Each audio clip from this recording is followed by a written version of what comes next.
I don't think they're ready for it. On the loose, on the loose, on the loose, on the loose. With the beast, on the loose, with the truth, on the loose. Off the chain, it's all the gauge. Yeah, getting wild, yeah, we out the cage. It's getting wild out here. One by one, we watch them all falling. It's getting wild out here.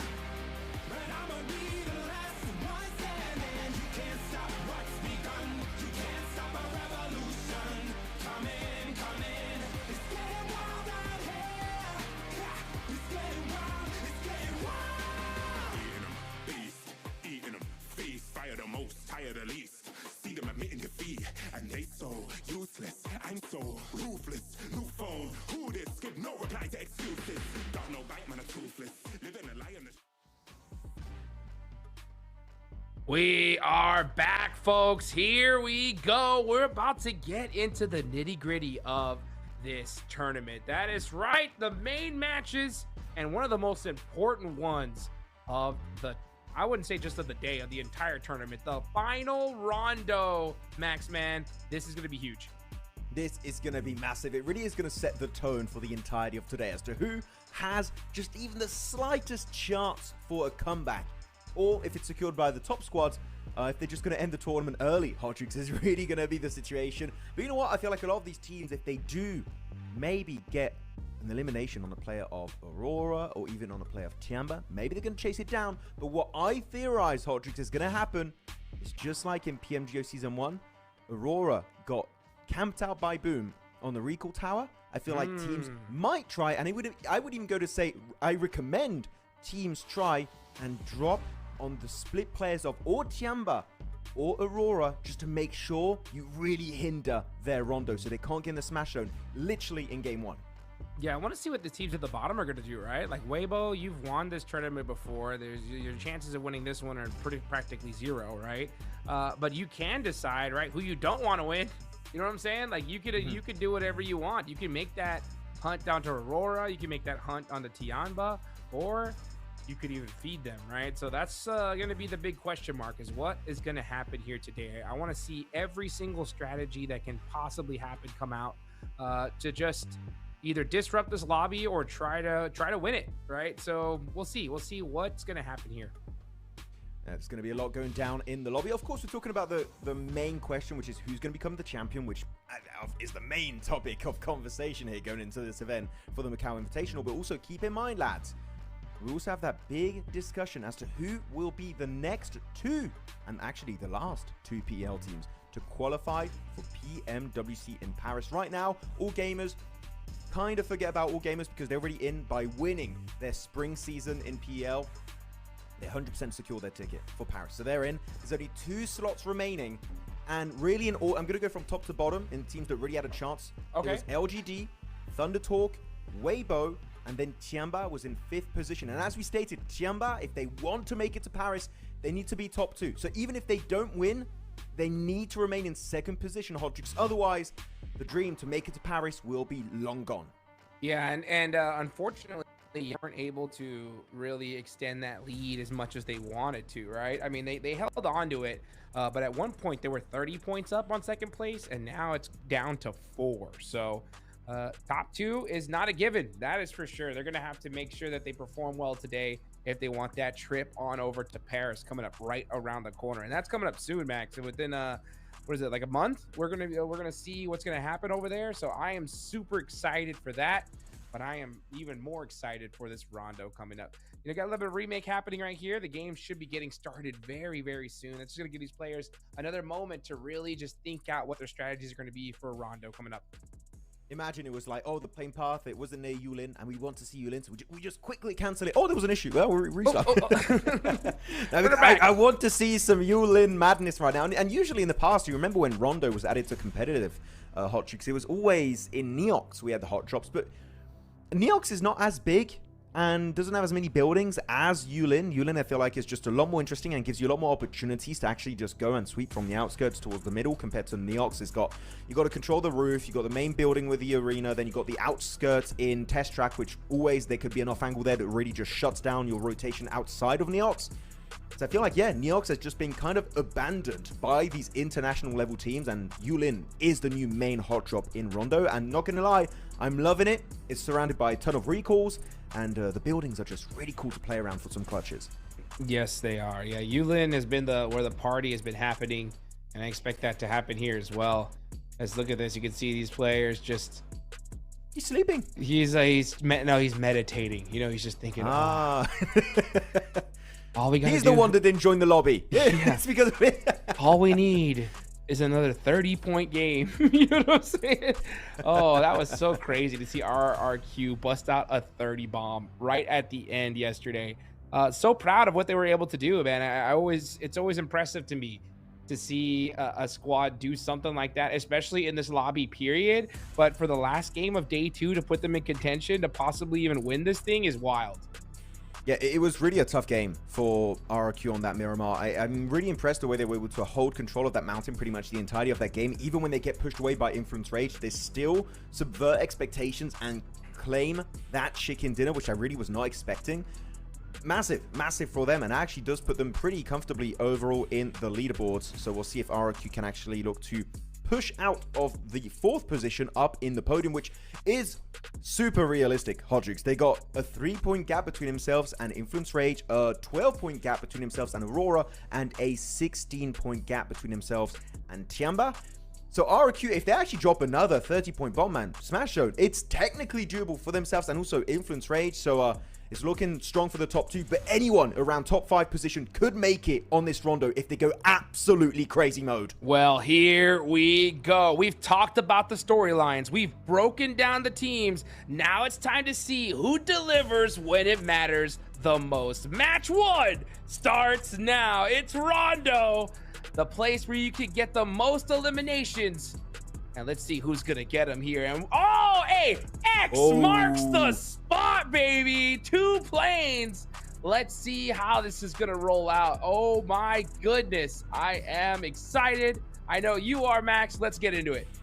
Well, this sucks if you're on the eastern plane because you can't make it to Yulin. If your plan was to go to Yulin and you're on the eastern plane, it ain't happening. You got to go for a secondary option, which could be or Danqing, which right now KRX are going for that location in a 3-1 split with QXE over to the eastern side near Jadina City, or you go for Neox. Right now, though, you can see the amount of teams in Yulin is going to be way lower than what you would really expect with a good plane path. You have Al Ula, Aurora, D plus Kia also joining the fray. Only 3 teams, and we've seen way more in this area in the past. Actually, no, also LGD is going to be there. They were hiding in the distance. So 4 teams involved in this Yulin hot drop. Zol with the car 98, and he hits it on the Ling S. Are you kidding me? Revis goes down, though. Zol, that practice in the TDM we got it! Playing out. What's going on? This is insane. Yulin, it is going nuts. Literally, that was an insane save. Oh my goodness, Reefer still gets taken on out, but what a good spray with the M249. Ziol, though, got to try and reposition. Furia's got the utility, so do D plus Kia. And Al Ula, this is the interesting part really about this compound as the nade comes out from Ayala. The ex-Team Kesso player just shutting him down. And Aurora still got 3 eliminations.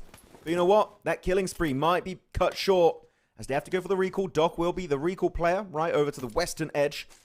So don't be too scared for Ziol and Marifus, but Furia again showcasing why they currently are in the top 4.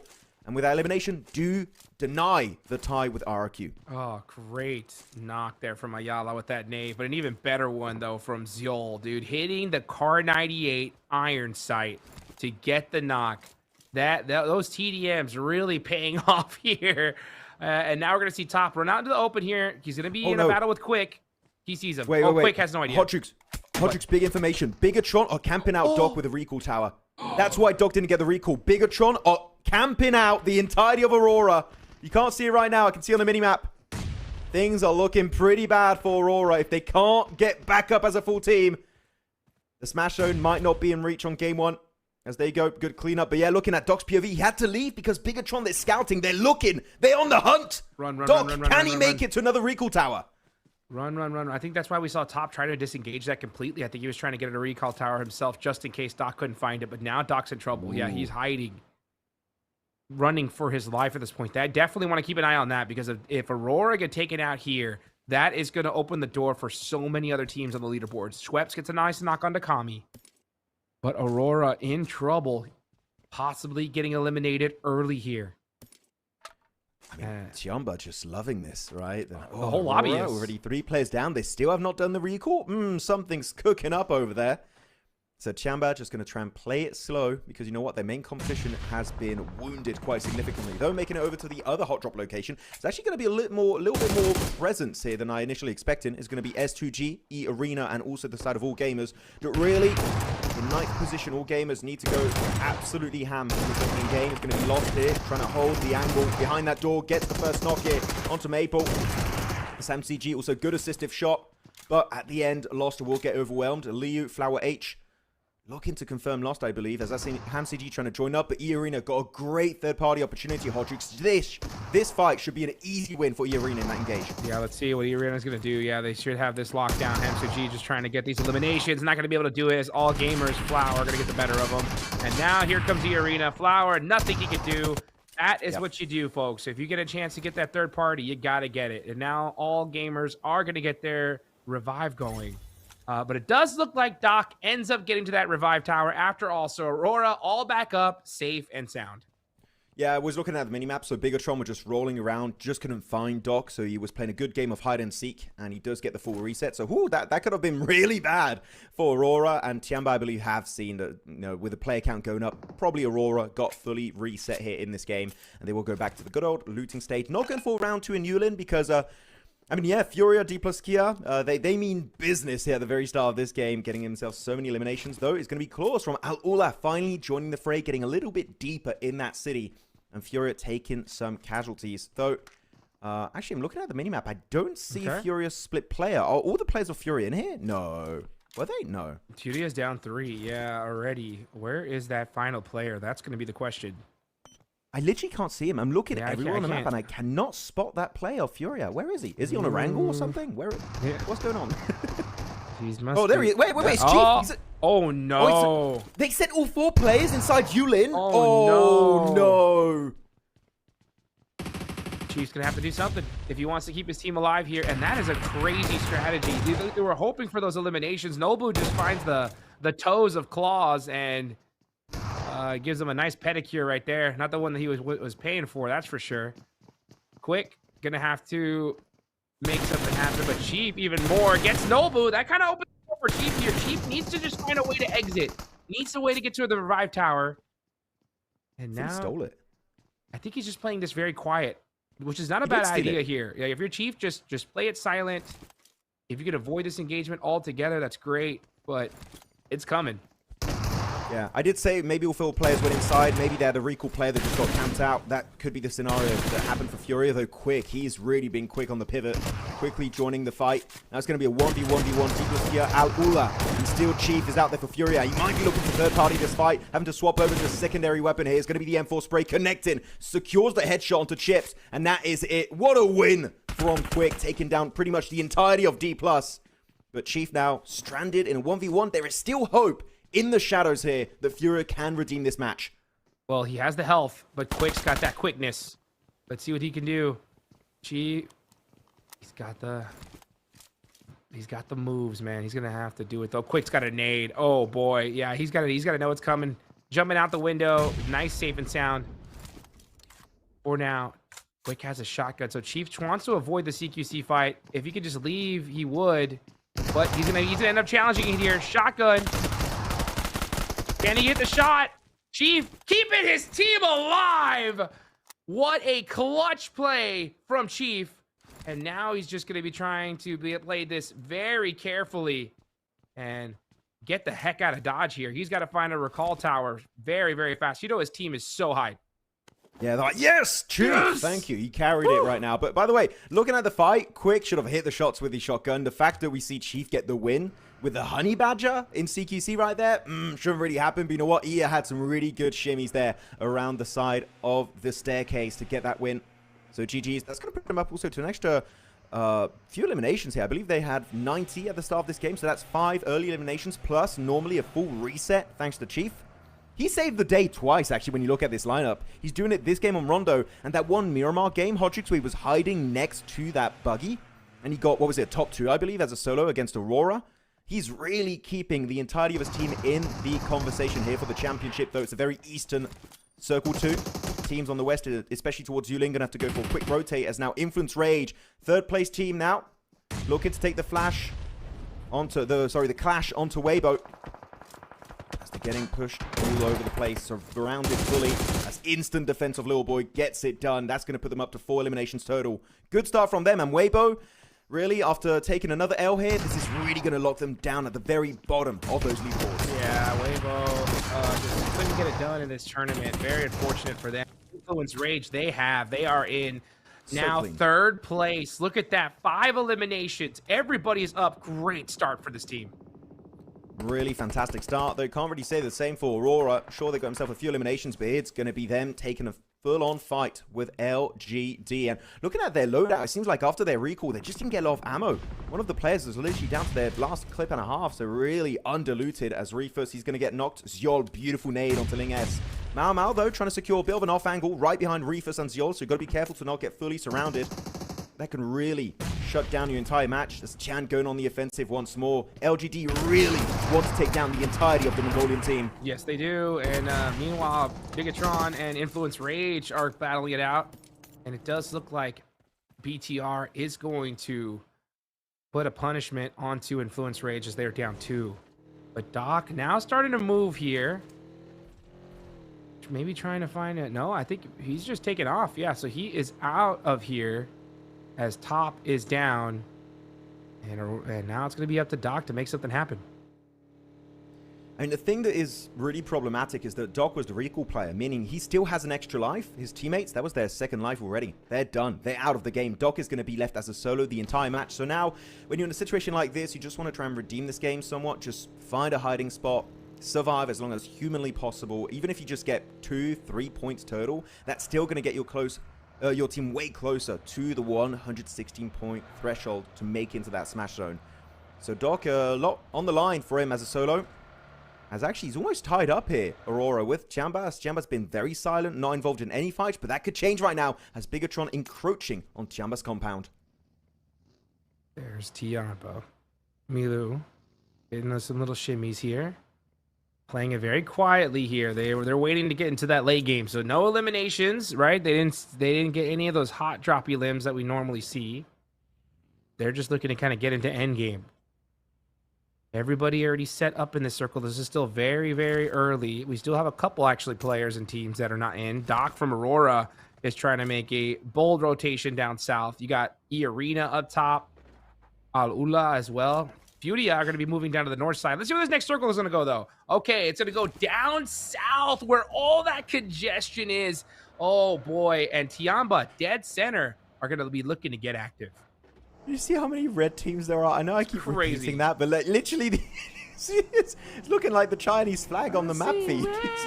It's red all over the place. It's wild.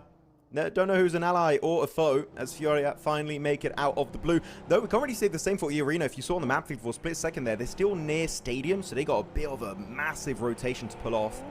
But they still got some eliminations. You know what? E-Arena up to 79 points. We'll have to use maybe a few of their stims and meds to tank that blue zone damage. But as long as it's not phase 4 and 5, you are good to go. But Furia, I feel like, yeah, as you said, they were definitely applauding their teammate after he got himself that clutch, able to outlive all of D+ and get quick of Al-Ula. Really, Furia, if they lose that one, I feel like a gap would instantly be created by Influence Rage because of how consistent they were on day 2. So actually them able to get the full reset genuinely might have just saved their ordinary win here if they can take it the entire way. Yeah, it's totally possible. I mean, Furia have a great start. Influence Rage as well. So Influence Rage are going to still have all 4 up. And if either of these teams win this game with that many points, with a great amount of eliminations, I mean, we could easily see them hit the smash zone here. So many things to keep track of. These teams in the middle desperately need the win as well. Man, I mean, we're going to see just teams play this very, very carefully. That's why we're into Rondo, 13 minutes in, still 61 remaining. The only players out so far are from Aurora.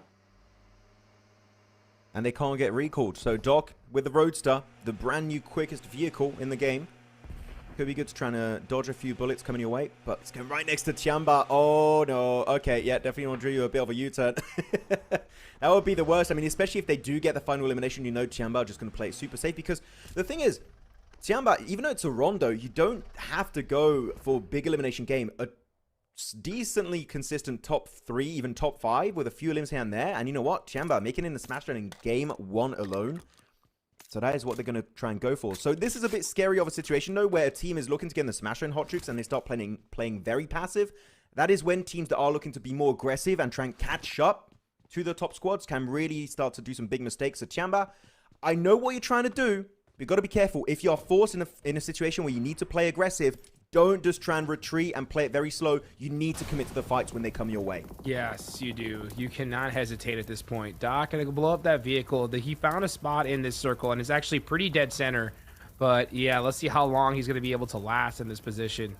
Being close to this rock is great, but you're not gonna be able to terraform at all. Yeah, he's dead center zone. Let's see where this next zone decides to go here. Okay, it's gonna go back down south. We are going to see a lot of players eliminated now. 54 seconds on the clock. Furia are going to have to push on in.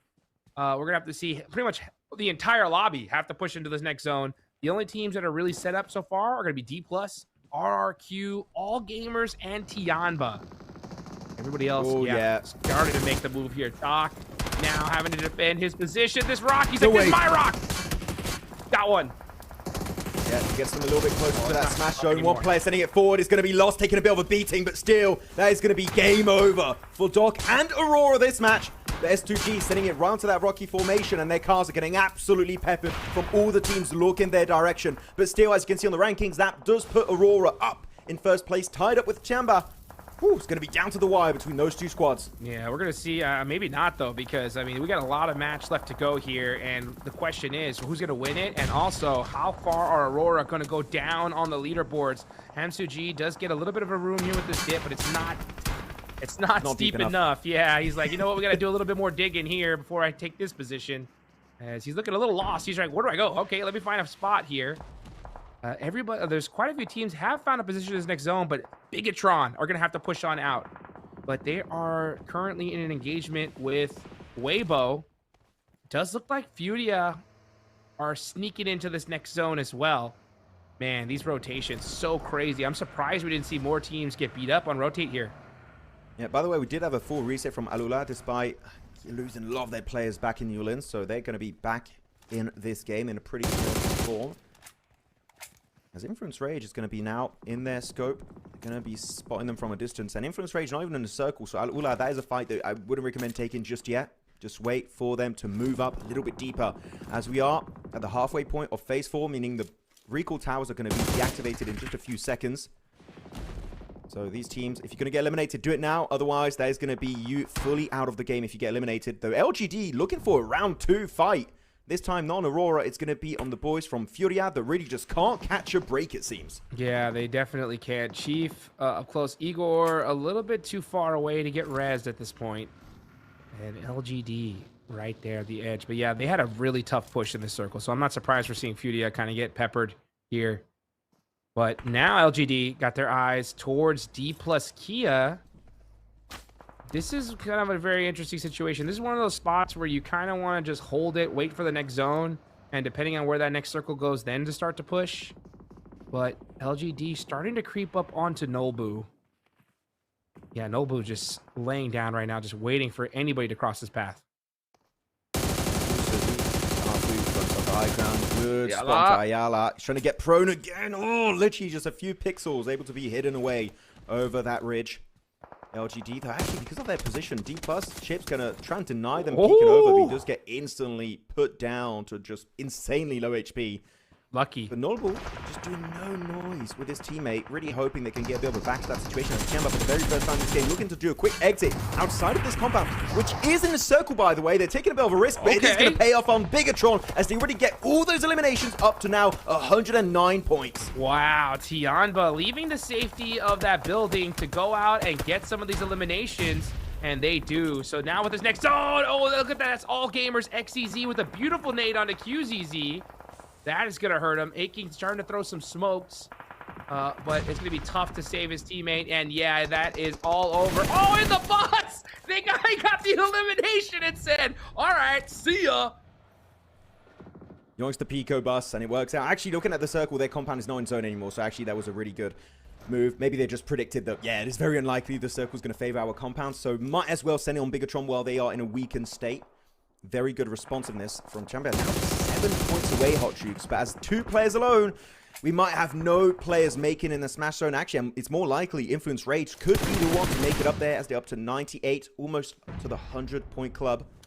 But now this is going to be the big fight. Look at the setup of D+ here. LGD, I would say, taking the fight to D+ would not be the best way to do it. I would go for maybe a wide western rotation for the likes of KRX or even Furia, because D+ are fully ready for the fight as they spray them down, scare them off. LGD not willing to take that fight. Nobu backing off for now. And it makes sense. This is outside of the play zone. I think both these teams need to kind of focus on trying to get into this next one because Furia are going to be trying to gatekeep them. But this is a nice split between D+. They are rocking 2 already in this next circle. And Nobu and Sizzy, yeah, get in the vehicle. Avoid this engagement. Let's get with the rest of our team and try to soak up some points later on. I really thought LGD was just going to disengage, but no, they can actually just reposition very slightly to have a better ridge line and actually just fight D+ Kia. So what I thought was going to be a passive approach actually was just a quick repositioning plan. As though Mau, yeah, I love that play from D+ Kia. Just tighten up that 2-2 split into a 4-man position. And now, even those cover flares, I really don't think, Hot Tricks, that's going to be saving the day for LGD. As the blue zone is going to be on them in just a few seconds worth of time. That damage of phase 5 is going to be quite significant. It's now over to the other side of the circle. It's going to be back onto Chamba, down to Eagle and Aking. Aking in particular putting up massive numbers during the entirety of this event. But not having QZZ. Now that could be a little bit to the detriment of Tiamba not having the main MVP contender here for this event out of the picture entirely. But you know what? Still a decent dip. It's in circle. Who knows? Maybe they can get those extra 7 points to make in the Smash Zone. They're going to try, that's for sure. So is the rest of the lobby. Influence Rage looking very dangerous with 4 players up. Aki can put some nice pressures there onto KRX. And we are getting into the end game here. 35 players remaining. Hamsuji ended up getting that knock there. Al Ula are eliminated in 7th place. But I have a big feeling we're going to see one team. Oh, no, just... Pedrino! Oh, Pedrino! Oh, he put the cover flare on himself. Oh, that's terrible when that happens. Oh, no, Influence Rage. Losing 1, maybe he gets the reset, but that is literally the worst thing that could happen. Luckily enough, they are in a decent position in the circle, Hot Jukes, but going out that way, oh, that's a feels bad man moment. That has got to hurt, literally. Tianba still have 2 up. They're trying to make some moves. Bad man moment. That has got to hurt, literally. Tianba still have 2 up. They're trying to make some moves. Influence Rage. Did they end up getting up? I think he did. Yes. Okay. They have all 4. And now the calm before the storm. Stage 6. But this is out of circle here. So Tianba are going to have to push up. But it's going to be so difficult for them to get into this next zone. But let's see what they can do. Maybe they can try to sneak some eliminations here. This battle is going to be raging out between Influence Rage and Thundertalk outside of the circle. AJ gets a nice knock on a little boy. And, yeah, I think they're just going to have to give him up here. I mean, Thundertalk, they need to win this fight. If they want to make it to PMWC, they can't afford to fumble against Influence Rage. They did get an extra knock onto Loranzi. Instantly flush it out, yet don't give them any room for a comeback. Influence Rage give them an inch. They will take a mile. The blue zone not going to be making any friends with the Brazilian team. And AJ's guys have some great peaks here, really just jiggling all over the place, making sure they can't secure that headshot. His movement is looking top tier. No, Chamba finally getting pushed up on that ridgeline, but XCZ getting a little bit too aggro and instantly punished. What a play. Now up to 111 points. Tianba getting that much closer to that smash zone. All they need is 5 more, but good luck trying to get into this next circle. Eagle, yeah, on fire. Goodbye. That is Tianba out of there. And with 0 placement points, we are going to possibly see some more matches for sure. Who knows, though? We got Influence still alive. Okay, they are gone. Goodbye. Okay, so that is the top 4 teams gone. Now it's a chance, right, for RRQ, Nongshim Red Force, to put up a good game here and possibly usurp the top teams on our leaderboards. I mean, especially E-Arena, with their position in the circle, I'm telling you, they could easily hold off the likes of all gamers, even Thundertalk. and RRQ. So that's going to be the big clash to see very soon. E-Arena versus RRQ if they go for the full-on crash onto their location. Though all gamers on the minimap, you can see it here. They're going for the engage. Flower H is going to be the first to fall. Nice headshot secured onto him. As Liu will be the next to get eliminated, and all gamers are getting absolutely wrecked upon that transition. Nothing works out as planned, but same for S2G. They've been here for the longest time, and you know what? It really goes to show that if Doc was remaining undetected, he could have made it so far in this game, get maybe enough points to make in the smash zone. But S2G, unfortunately, that rock is just not in the zone anymore. The nades are huge. Kami is out. It's down to HamCG, the MVP contender from Turkey. These are some great eliminations here for Nongshim. Now that's 93 points so far. The hard shift of this circle, this zone just straight went yeet all the way on over to D plus Kia, and they desperately need this game. They are in 10th place right here. If they want to get a chance at first, they need to win this game, and the door is open considering that our top 4 teams are already out of here. RRQ, 30-point game to end yesterday. Put them in such a good position. 0 eliminations now, but they have a decent spot. Let's see if they can start getting some limbs here now as they push onto E-Arena. Here we go. Dead Boss hopping out the vehicle, gets knocked. Weps putting a blender here. He gets knocked as well. That's E-Arena eliminated. I was confused what was happening there for a second. But you know what? We locked in onto the POV of one of the players of RRQ, and they do get himself a good fight. In those smokes, it's really hard to get it. The nade coming out onto HamCG. He does tank it a little bit further, trying to get some damage onto So Easy, Human and XEY, but I feel like that next nade is going to be the nail in the coffin. It's a good throw. It gets it done. That's it. S2G out of the game, locked in 14th position. Actually, that's going to be a good extra 4 placement points, but now 3 teams remain. Nongshim Red Force, RRQ, and D plus Kia. 2 South Korean teams and 1 Indonesian team. Who will be the one to claim the first chicken dinner of day 3 of the Macau finals? Well, let's see what's going to happen here. Nongshim Red Force looking really good. They're on fire. 94 points. RRQ at 93. D plus. This is going to be intense, folks. Still quite a few eliminations there. Remember, first place, 10 placement points. 116 is the mark, though. If any team's able to hit 116, the next game, all they got to do is win 1 more, and this tournament is over. D plus far away from that mark, and they want to close that gap right here and right now. So let's see what D plus can do. They got a lucky zone shift before, but not this time. The zone does move away from them. Nobu is in this circle, though. And Nobu gets a nice knock. So the rest of his team, yeah, going to be rotating onto him. A beautiful rotation from D plus Kia here.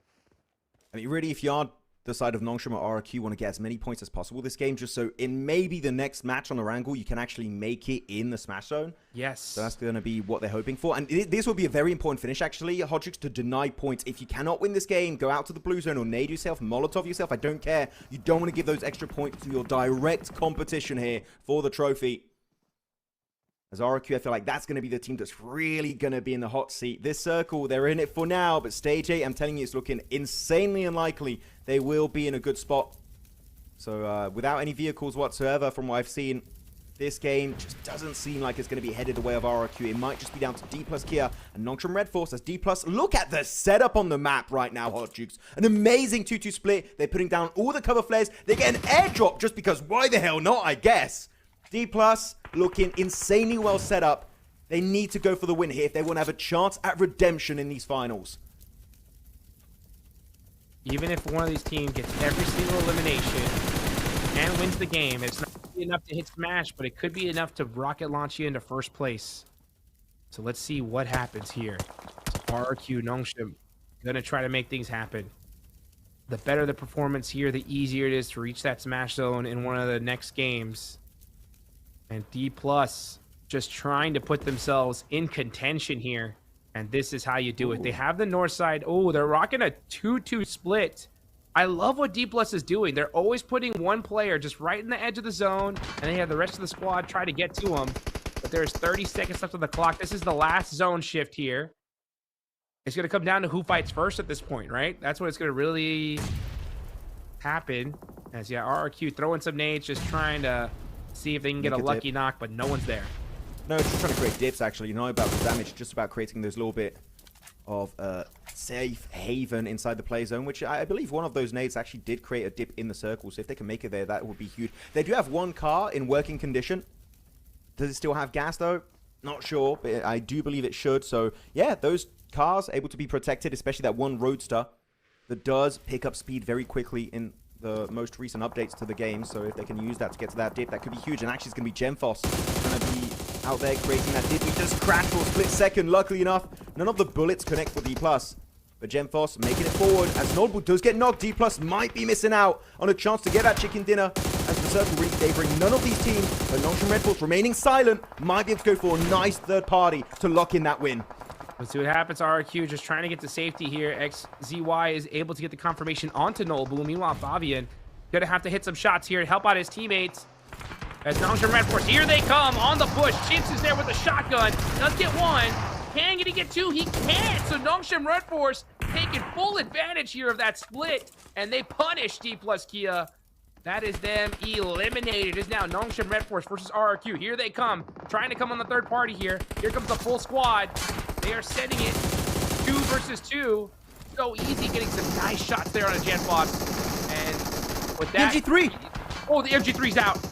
Oh, he's going for it. Come on, got to spam it. The nade's coming in, though. He's going to find one so easy. XEY taking on out the Molotov on Hyunbin. He's going out into the blue zone. He wants to deny the point, not give it away. And it is going to be RRQ. All the odds were stacked against them, and yet they make it happen. And not only is this a chicken dinner, Hot Jukes, it's a back-to-back from Miramar right in Toronto. Are you kidding me? Just how many points is RRQ gonna get? This back-to-back chicken dinner has got to be the most points we have seen in just 2 matches from a squad. They win the last one yesterday. Oh yeah, they're excited. They're hyped. Their whole region's got to be pumped up because RRQ are looking to steal this tournament away in just a few matches. They were in 4th position, right? Tied up with Furia around, 90 points. So this game literally gives all the hope back to RRQ that maybe the first place is not out of the realm of possibilities. There's so much to break down in that finish, though. Really, the way Nongshim Red Force rock up on D+ Kia, I am a believer that should have been instantly shut down by D+. The way they were able to rock up that mountain with a car, I'm so surprised. And actually, one theory I do have in that game finish, Hot Jukes, is I think RRQ just let Nongshim Red Force push up so they could third party it. I feel like that was the idea. Send the boys forward, let them take the fight, wound each other, and then we can get the win. As Firen becomes your game MVP here on Rondo. There you go, 4 eliminations there, 42% team contribution. Yeah, what a play there. I mean, I understand Nongshim Red Force, they saw the split. They're like, hey, let's go get these eliminations and hold the spot. RRQ did a great job by not hesitating, setting those 2 players up. And with that utility, they were able to just shut down Nongshim Red Force. A great game from so many of these squads, though. An unfortunate one, though, on the side of Aurora. They just couldn't get things kicked off here as they lose 3 players early on, and then once again, and then Doc not able to make it happen against S2G. Yeah, it was a bit of a tough one, but these replays have been super interesting, and Furia, Chief really just keeping the dream alive for his team. Really good play in that clutch as we look at also the POV of Doc. But I was thinking this could be the one time where the docketing actually saves Aurora and does something positive, but unfortunately S2G took him out, and that's a big issue when you try and go for a salvage play like that and you crash a car next to a rock. Everyone knows you are going to be hiding there, and S2G just thought, oh wait, a free car setup, it's a really good defensive spot, let's just send it. And it actually gets them really far in the game, so really good response from the Turkish team to get it done, as MCG though couldn't survive the incoming nades and utility from the side of NSR. And the push-up, I feel like this push-up in particular should not have been allowed in 1,000 years by the side of D+, but they still pull it off. And RRQ though rocking up, third partying it with their utility and secure themselves literally such an easy win. They didn't have to shoot a single bullet, it feels like, to get that win. So RRQ again on fire with the back-to-back wins. Wow. In 2 games, Max, 46 points. Whew. How crazy is that? I mean, what a wild just comeback. Probably one of the most legendary ones I've seen, especially in such an intense lobby. But yeah, RRQ on top with 16. Nongshim are going to tie them with 16. D+ with 15. A lot of points. Very top heavy here. Overall, Influence Rage as well, getting some solid points on the board. And it's we're going to get 3 matches, at least minimum, today here, Max. That's for sure. Oh, most definitely. I mean, generally, also going back to the game I was casting, and I was saying, RRQ, no way they're going to win that game. I love being proven wrong when a team, all the odds are stacked against them, and like, there's no way they win that game, and yet they do it. what an impressive showcase. And really, I was expecting more from this team back in PMGO Season 1 because you got Lepar, Genforce, like it's such a stacked lineup when it comes to top-tier Indonesian players, and they finally deliver here. So RRQ really stoked about how they played in recent games. So, second page of the rankings, Tiamba only 5 points. That's going to be still half the amount of points they needed to get in the Smash Zone. I'm really excited to see the leaderboards because with the points that have been secured, could we have a new first place team? I believe Nocturne Red Force needed the actual win to be first place, but I feel like in second place, it might not be Aurora anymore. It might be another team. Yeah, I wouldn't doubt it. I mean, I wouldn't be surprised if RRQ ended up taking that because, I mean, with 16 points, that is a wild way to happen. Okay, all right. So, yeah, all right. So Aurora, hold on. Tianba still in first place, but RRQ are now tied with Aurora. What a crazy comeback. What an insane step up from these guys. Also, D plus Kia, they were in 11th position, Hotchicks, before this game, now in top 8. 80 points. That's a 31-point difference between themselves and first place. Technically doable. There is still hope for Nolbu to make it happen. But this is definitely looking insanely intense and close between every single one of these teams. But Aurora, that's the big issue, right? Their inconsistency. Sometimes they get these big 25-pointers. Sometimes they get these 4-pointers. Same for Tiamba, that's been a little bit topsy-turvy yesterday. And because of the point gap being so close for 116 points, Hot Jukes, anyone really from Furia up to Tiamba could enter the Smash Zone. Six teams all at once could make it. Your dream could still come reality, Hot Jukes. Your demands might become a reality in Game 2. Oh my goodness. Sometimes you got to drop that gavel and just say, this is what's going to happen. And you know what? Sometimes it does, right? Let's get it going here as we're going to be going into Erangel. Rest of the lobby here, just way too far out at this point. I think with how the top teams are performing, I mean, it's just not going to happen, right?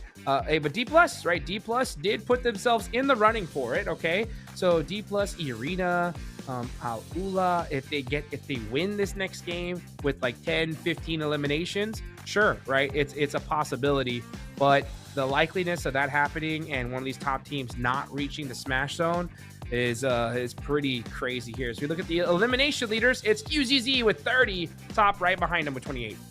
Well, I mean, Nolbu in particular here, they made it so far in this game, he's able to catch up a little bit to the likes of Hyunbin, Top, and QZ, but it's going to be, I feel like it's going to be down to literally the last few games we play. I mean, depending on which is going to be the last game, right? Because now we don't have anyone in the Smash Zone, but as you said, at least we're going to get 3 games, so that gives a little bit of a window of opportunity for Hyunbin and Nolbu to get a big elimination game and actually catch up to the big boys up there in Top and QZ.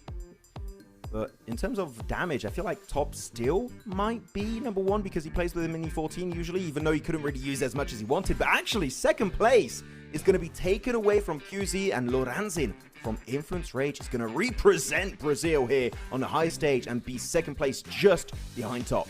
Loranzin making it happen there. Almost 6,000 damage. Way to go, Influence Rage. They're currently sitting in 5th place with 101 points. So again, folks, 116 is the goal. So a team has to reach 116 points first, and then in the next game or any game after that, if they win it, they are automatic champs. So just to kind of give a theory, right, Max? Let's say match 3, we have 5 teams in that 116 point range. If the 5th place team wins a game, they automatically are champions, right? So it's pretty wild to see, and I can't wait to see how things turn out here as the FMVB contenders. It's still between Top and QZZ, and it makes sense. Yeah, this is always going to be the main conversation that's been happening pretty much since the group stage, right? And it just keeps going down that exact same pathway. So yeah, Top, QZ, who's going to be the one to secure it? Make sure to put your prediction down in the comments. We'd love to see who people think will be getting the trophy. Though it would really suck if Top gets another Global MVP award and still can't win the Global Trophy. This man is cursed to some extent where he can easily get MVP, but the actual trophy, Hot Jukes, always taken away from his grasp at the very last second. Well, you know what? He's got a lot more seconds left to go to make it happen. Let's see if he's gonna, as we're gonna go into Erangel in just a few minutes.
Yo. I don't think they're ready for it. On the loose, on the loose, on the loose, on the loose. With the beast, on the loose, say the truth, on the loose. Off the chain, it's all the gauge. Yeah, getting wild, yeah, we out the cage. It's getting wild out here. One by one, we watch them all falling. It's getting wild out here. But I'ma be the last one standing. You can't stop what's begun. You can't stop a revolution. Come in, come in. It's getting wild out here. Yeah, it's getting wild, it's getting wild. Eating them, beast, eating them, feast. Fire the most, tire the least. See them admitting defeat, and they so useless. I'm so ruthless. New phone, who this?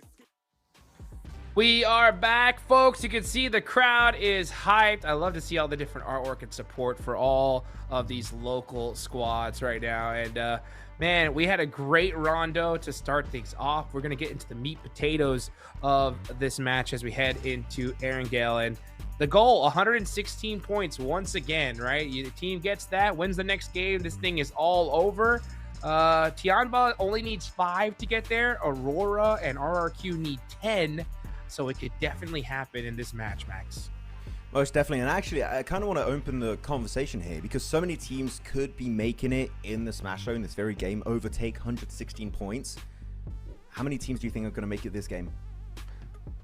I think we're going to see one. I think we're going to see one do it. It could be possible with multiple, but with how intense this lobby is, because every single team needs a win here.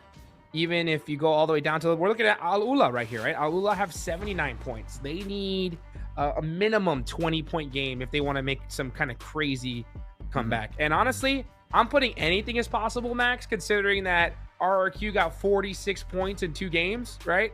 So you never know. You never know what can happen here.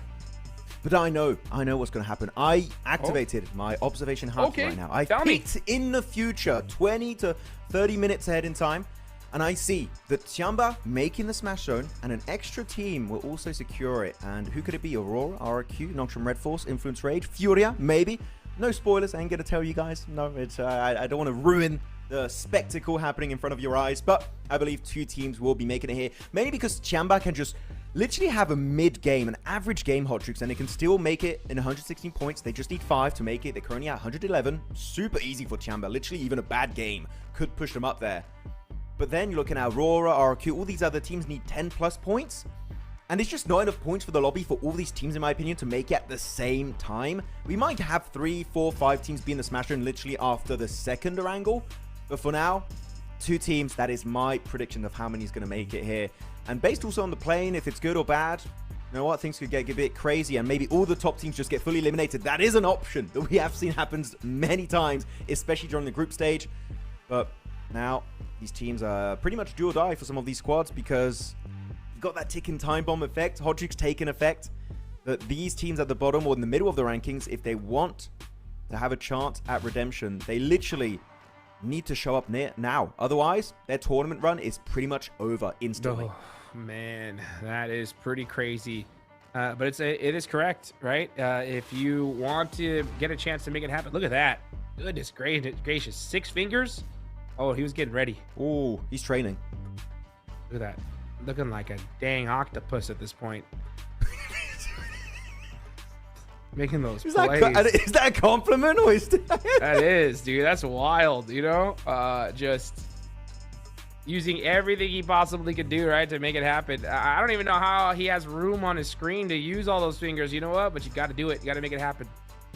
Yeah, 6 fingers, man, on screen. I don't know. I feel like my brain would just melt. My CPU brain is just not strong enough right now to use that. But yeah, that's Federal. That's how we got the pistol double eliminations just a few days ago, right? That's how we could do it with the 6 fingers. So, looking at the POV of our previous back-to-back chicken dinner squad, it's going to be RRQ. Can they make it 3, which really does not happen often in a global grand finals. Back-to-back already is rare. Now, 3 in a row, they would definitely put their name in PUBG Mobile Esports history for doing so here on the Macau Invitational stage. Everyone just locked in, looking at their screen, training on the spawn island, I'm pretty sure. Taking a few shots, seeing if they are feeling it this game. And I do have a bit of a spoiler. I see the plane path on the right side of my screen, Hot Jukes, and it's pretty damn good for literally every team in this lobby. Well, let's just take a look and see just how good as we get into Arrogale. That is right, match number 2. Let's get it going here for the PUBG Mobile Macau Invitational 2026 Grand Finals. All right, the plane path looks like it's going to be going from south to north as we have Aurora top, currently the MVP contender. QZZ right behind him, and Aurora are going to be heading to Sosnovka. That is going to be the plan. Decent plane path for most of these teams, as I already mentioned. Thunder Talk, they're going to go for a southern stretch down south of military base just to avoid Aurora, make their way over to Novoretnoye, which is their main drop location. And again, we've been talking for a period of time now, Hodrix, about winning the tournament. Thunder Talk, it's still not game over when it comes to the race for PMWC, even though they're solo on the rankings. Luckily enough, LGD and Weibo are even lower than their position on the leaderboard, so there's still an opportunity for Thunder Talk to do well. They're just got to remain consistent and keep LGD and Weibo at bay. If they do so, I feel like Paris is definitely achievable for them to secure their plane ticket. So Thunder Talk, I feel like that's why they're playing a bit more passive, because they just want to outlive LGD and Weibo. By doing so, that will get them to one of the biggest events of the year, so they cannot afford to go out in the early stage. Got to be able to make it towards the end game if you want to win this tournament. Tianba, now we're going to see them heading towards Yasnaya, and they've been taking full advantage of this position here, especially with that new loot truck. They have been getting well set up and have been putting in the work when it comes to Arrogale. Now the first zone does come on over. It looks like a very typical circle here, as the center of the zone is going to be in that ruins area. So, man, it's time to make it happen, Max. It's time to make it happen. Let's see who's going to be able to do it. Let me ask you this. Well, it's honestly going to be a really tough question, because, like, RRQ's comeback is just legendary, right? We got to talk about it. 46 points in 2 games is wild. I personally don't think that we're going to see another team down low on the leaderboards pull something like that off. Like, what do you think? I mean, we've kind of seen it from D+, that last game, right? Got himself a bunch of eliminations. I feel like they're kind of putting a similar play. It's just not 2 wins back-to-back, right? Which is it's kind of an extreme case scenario. But no, I feel like D+, especially with Nolbu, has a lot of potential of doing something similar. Then I feel like anyone below D+ Kia, I've seen enough where I can say quite confidently now that a comeback would have to be a miraculous run. D+ and above, those are the teams that really, for me, I am hopeful that they can bring a big game here throughout today's now remaining potential 5 matches, depending on how the Smash Zone really takes into effect. So yeah, I would say top 8 and above, only teams that really have a chance to do it. Even though you could say Al-Ula is only, what is that, 1 point away, All Gamers 3 points away, sure, but I'm just not sold. I'm a little bit uncertain right now, Hodrick. So yeah, top 8 above for me, those are the big names that we need to pay attention to when it comes to that first place conversation.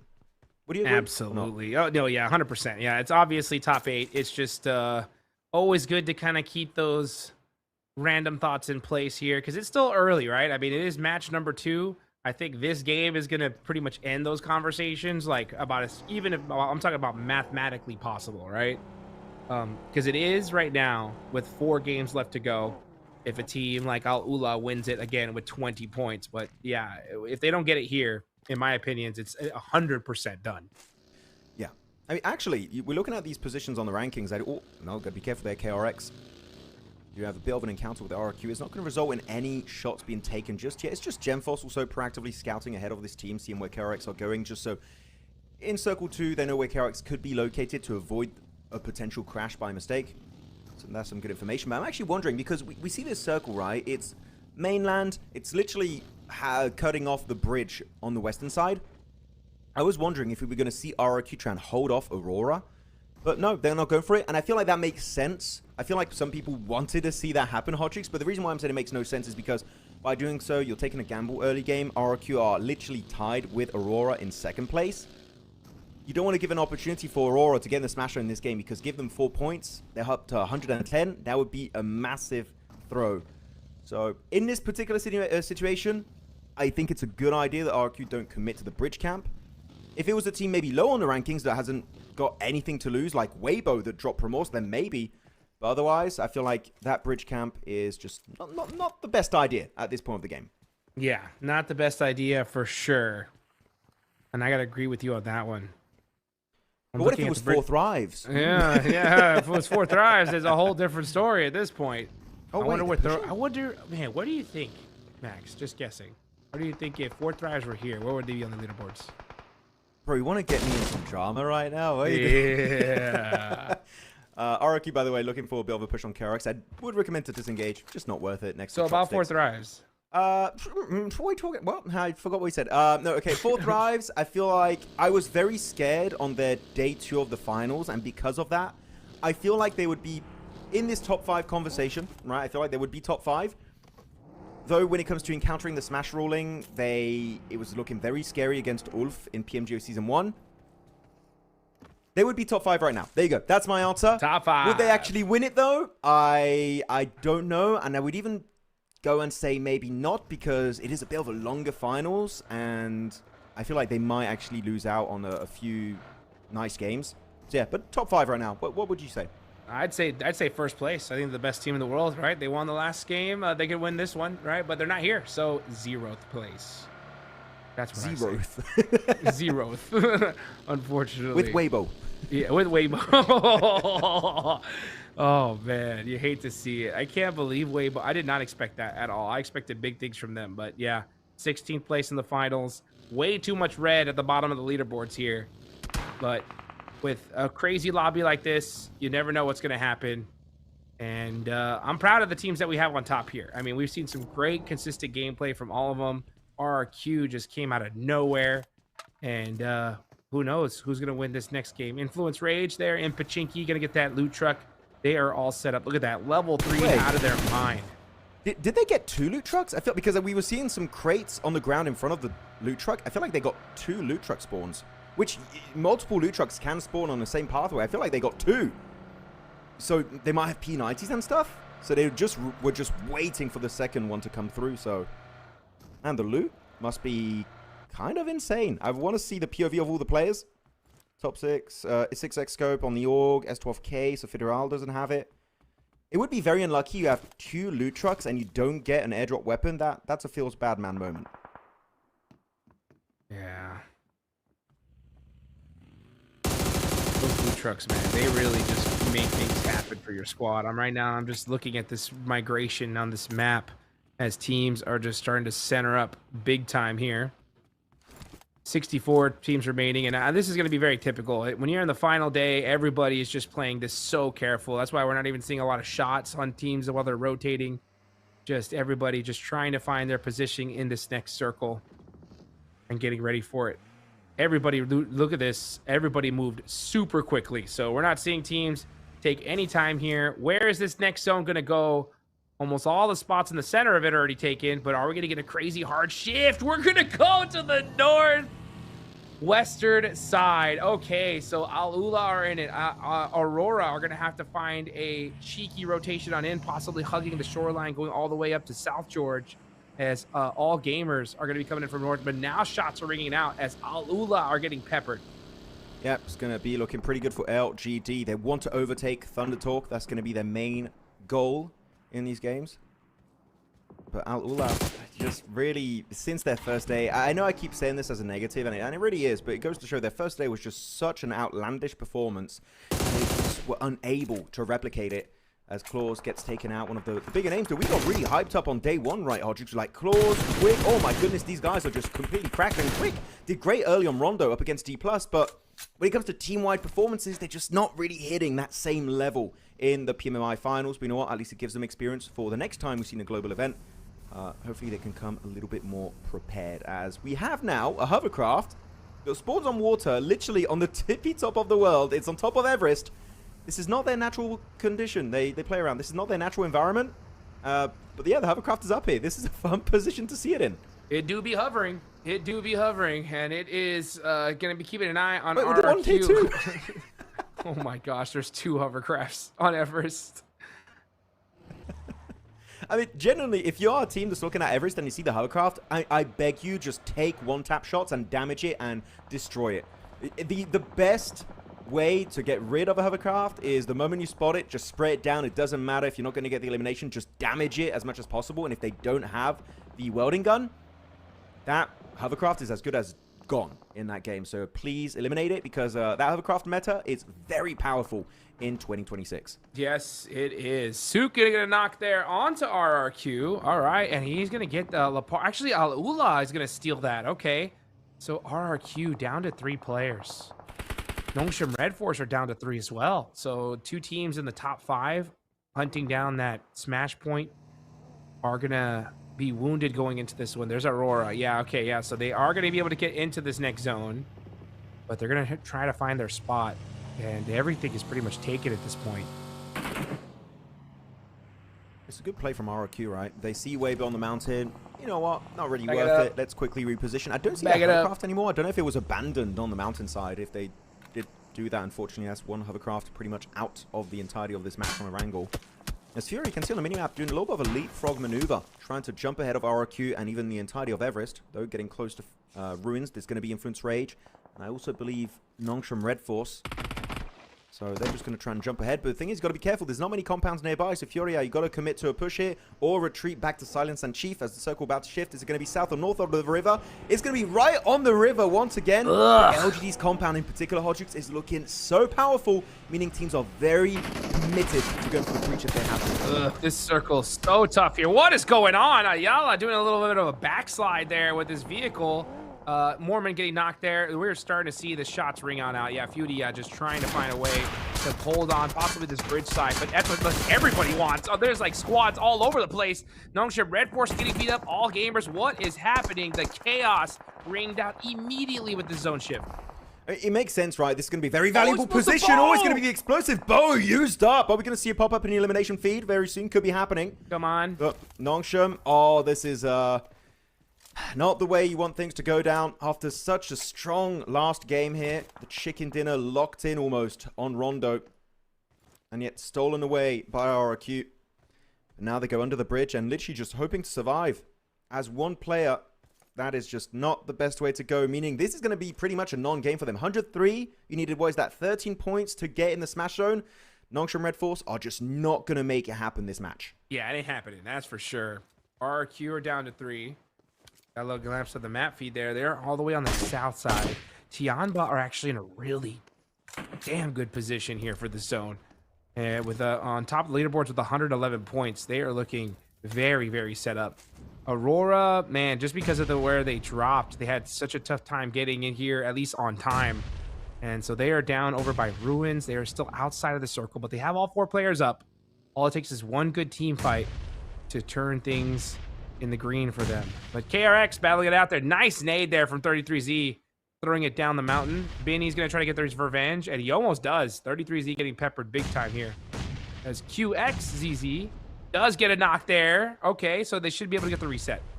Yeah, Sook joining up with a hovercraft in the distance, just trying to delay the engagement a little bit further so they can be back up as a 4-man's crew. But I like this. The KRX are willing to be aggressive from their position in leaderboards, 13th position, 60 points. You know what? Just to try and increase that prize pool, it would be good to see them take the fight, be a bit more aggro, because so far this event they've been very passive as a team. And that's going to be another piece of utility connecting on 33Z. You just can't catch a break.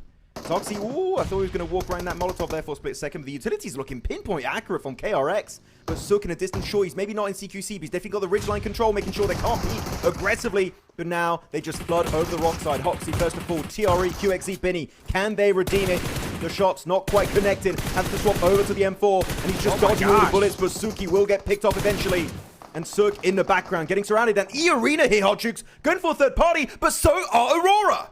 Here comes Aurora. This is the perfect rotation for them. They found a way to get into a fight in this zone, and they are looking to third-party this and possibly get a ton of eliminations. Meanwhile, TRE getting down. KRX are out of there. Here comes Yol now, applying that pressure. Gets the knock on the Joker.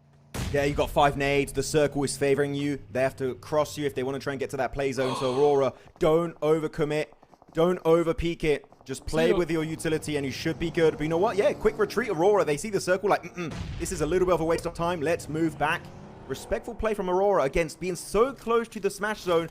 Got to be cautious as Top does get one tapped. Can they get him back up? They can, but that's going to delay their rotation so bad. It allows the Really- Arena to fight them too. Ooh. Yeah, that was the rough knock right there. That literally just like slashed Aurora's plans. Deerin just applying pressure. I'm surprised RRQ are paying so much attention to this. Like they need to focus on getting into zone. It's 5 seconds left on the clock. Let's see what they do. I mean, if they flushed out top, they might be like, oh, it's Aurora. Let's push it. Right? But, they only have 3 players, so maybe they'll want to play a little bit slower here to just make their way into the zone. E-Arena, good move. They see top struggling to get knocked and also get rezzed, so they're trying to go for swift exit, a quick Western rotate. I do enjoy it as top here with a Mini 14, just trying to get more damage to become your tournament MVP, but they just make it way too far out of range, so those taps are going to be really hard to connect as they make it over to the bridge, but so do Al-Ula.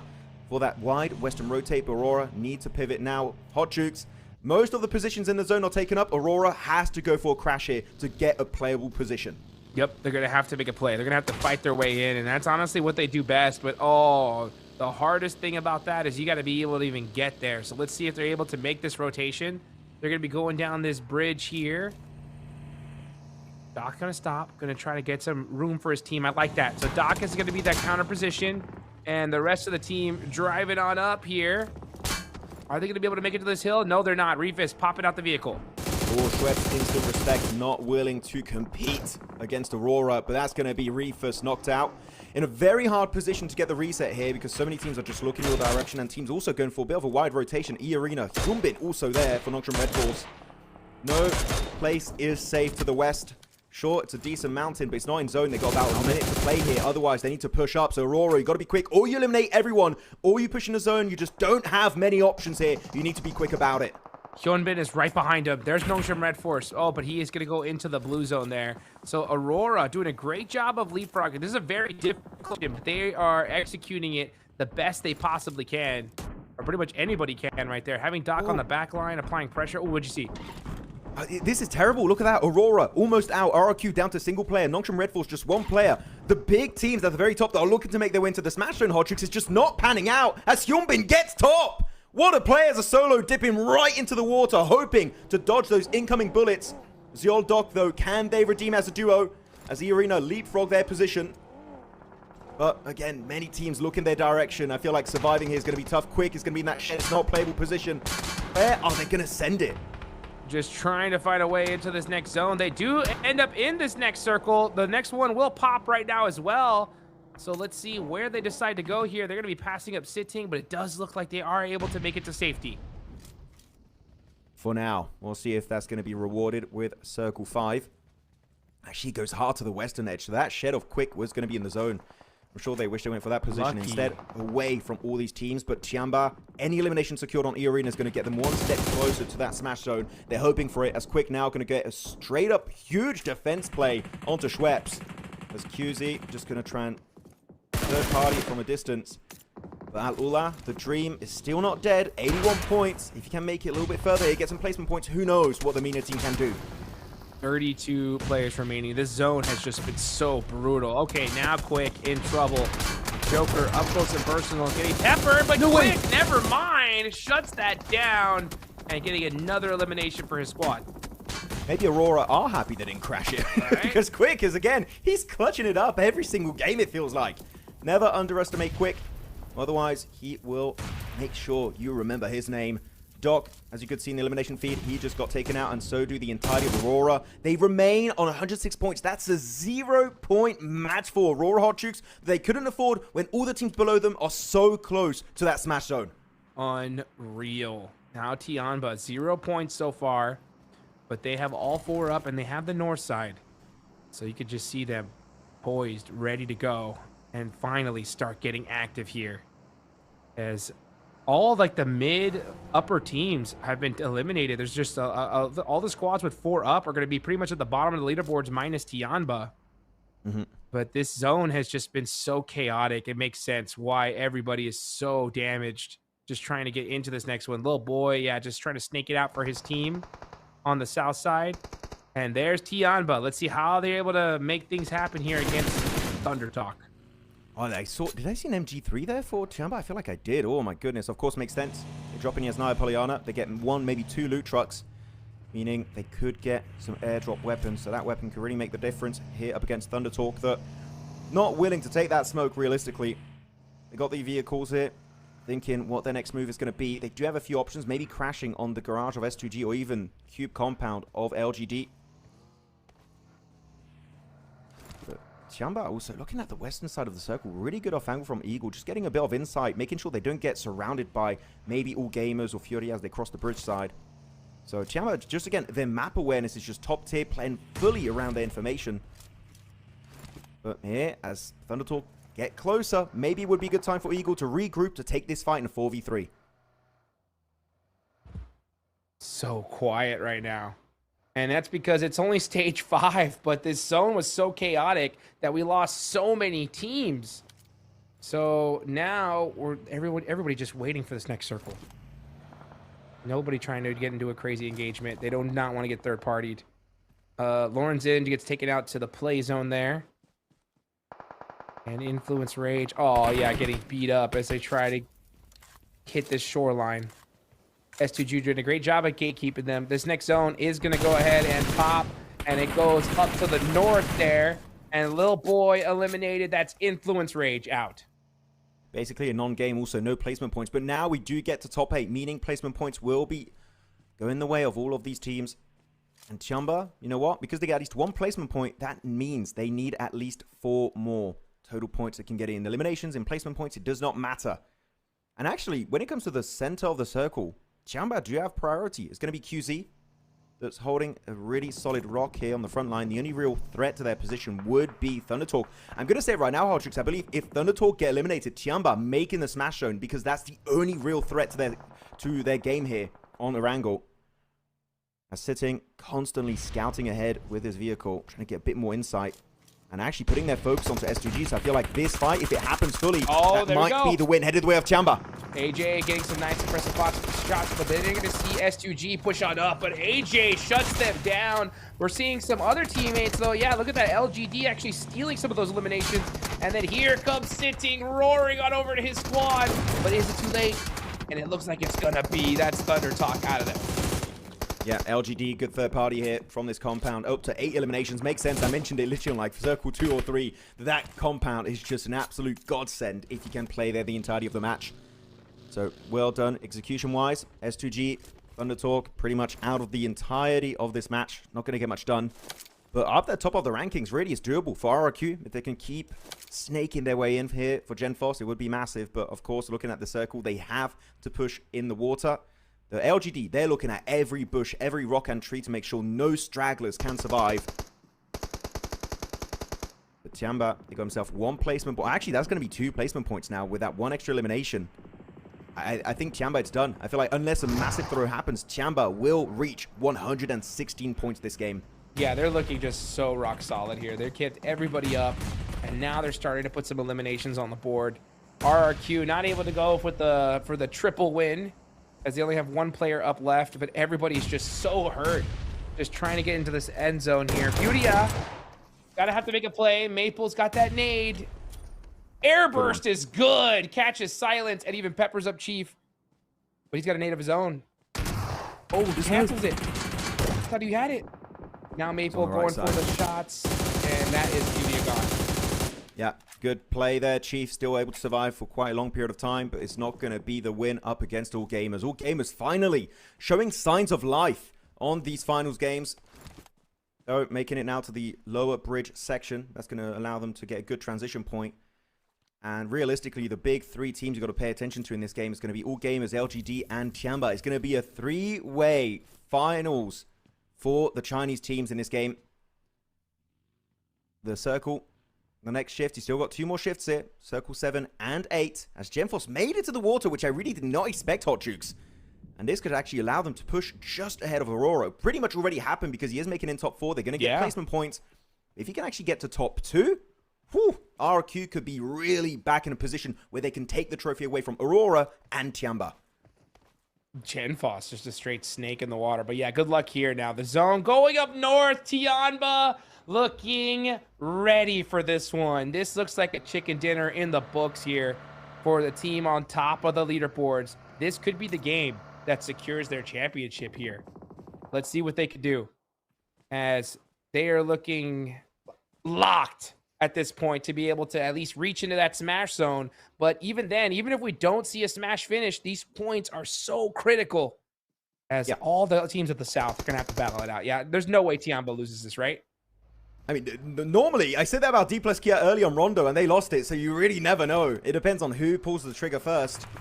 But even if Tiamba don't get the win here, it's all about those points. If we don't get a smash at the end of the day, it's going to be down to natural points, as OG Esports would go here for PUBG Mobile, as all gamers going for a little bit of a wider rotation now on the road, trying to play this ridge, which really is not playable because LGD has a direct line of sight onto you.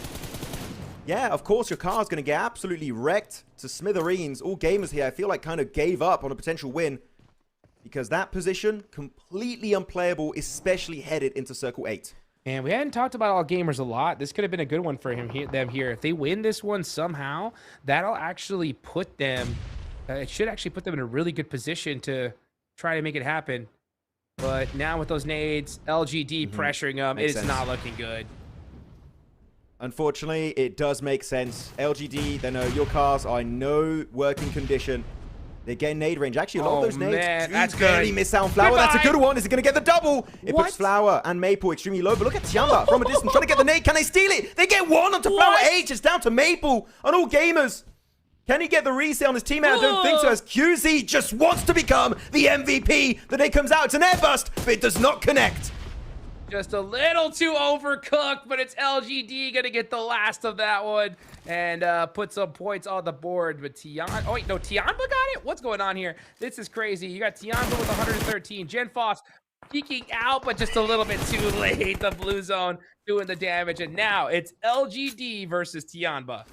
It was like, it was a guy there and disappeared. I swear, guys, I didn't hallucinate. It was really a player out in the blue zone. The LGD, good spray, connected from Milu.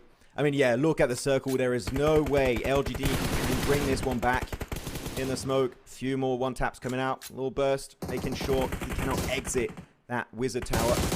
And even the guess, come on, one bullet. There you go. Connects. And the fact that it's especially in the way of QZZ is just terrible for top, because he is really looking to climb back up in #1 position here on the MVP rankings. Tiamba looking to take it all at this point. I mean, they got the zone. Everything just went right for this team in this game. And there you go. That's another elimination for QZZ and some more damage as well. Rest of LGD. What do you do if you're LGD at this point? Like, do you go for the 2v4 or do you just try to deny?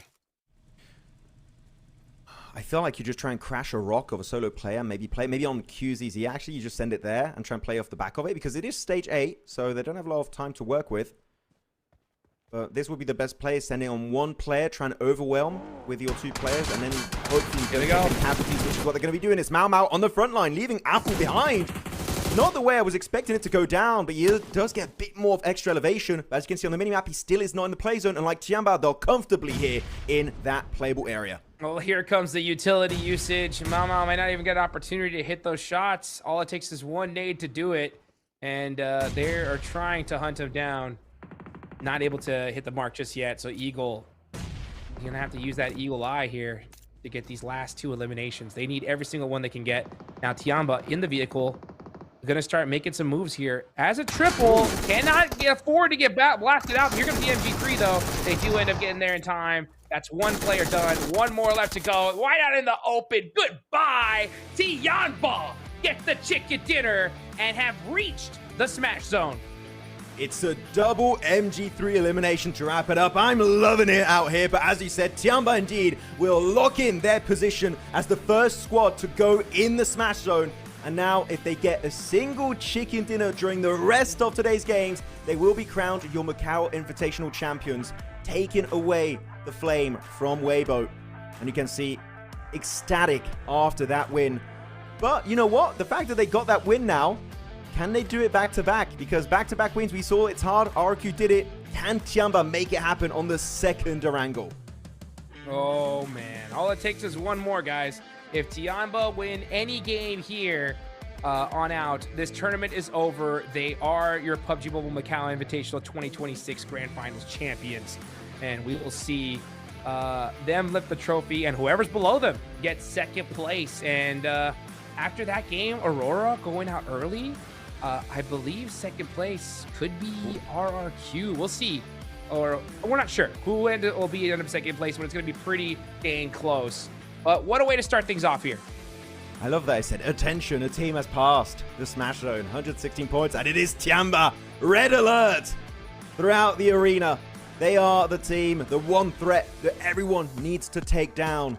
One win could decide if they will secure the trophy, as our game MVP will be Milu with the MG3, the best weapon in the game, Hot Jukes. It makes sense. Yes, indeed. Milu making it happen there. QZZ getting some points on the board as well.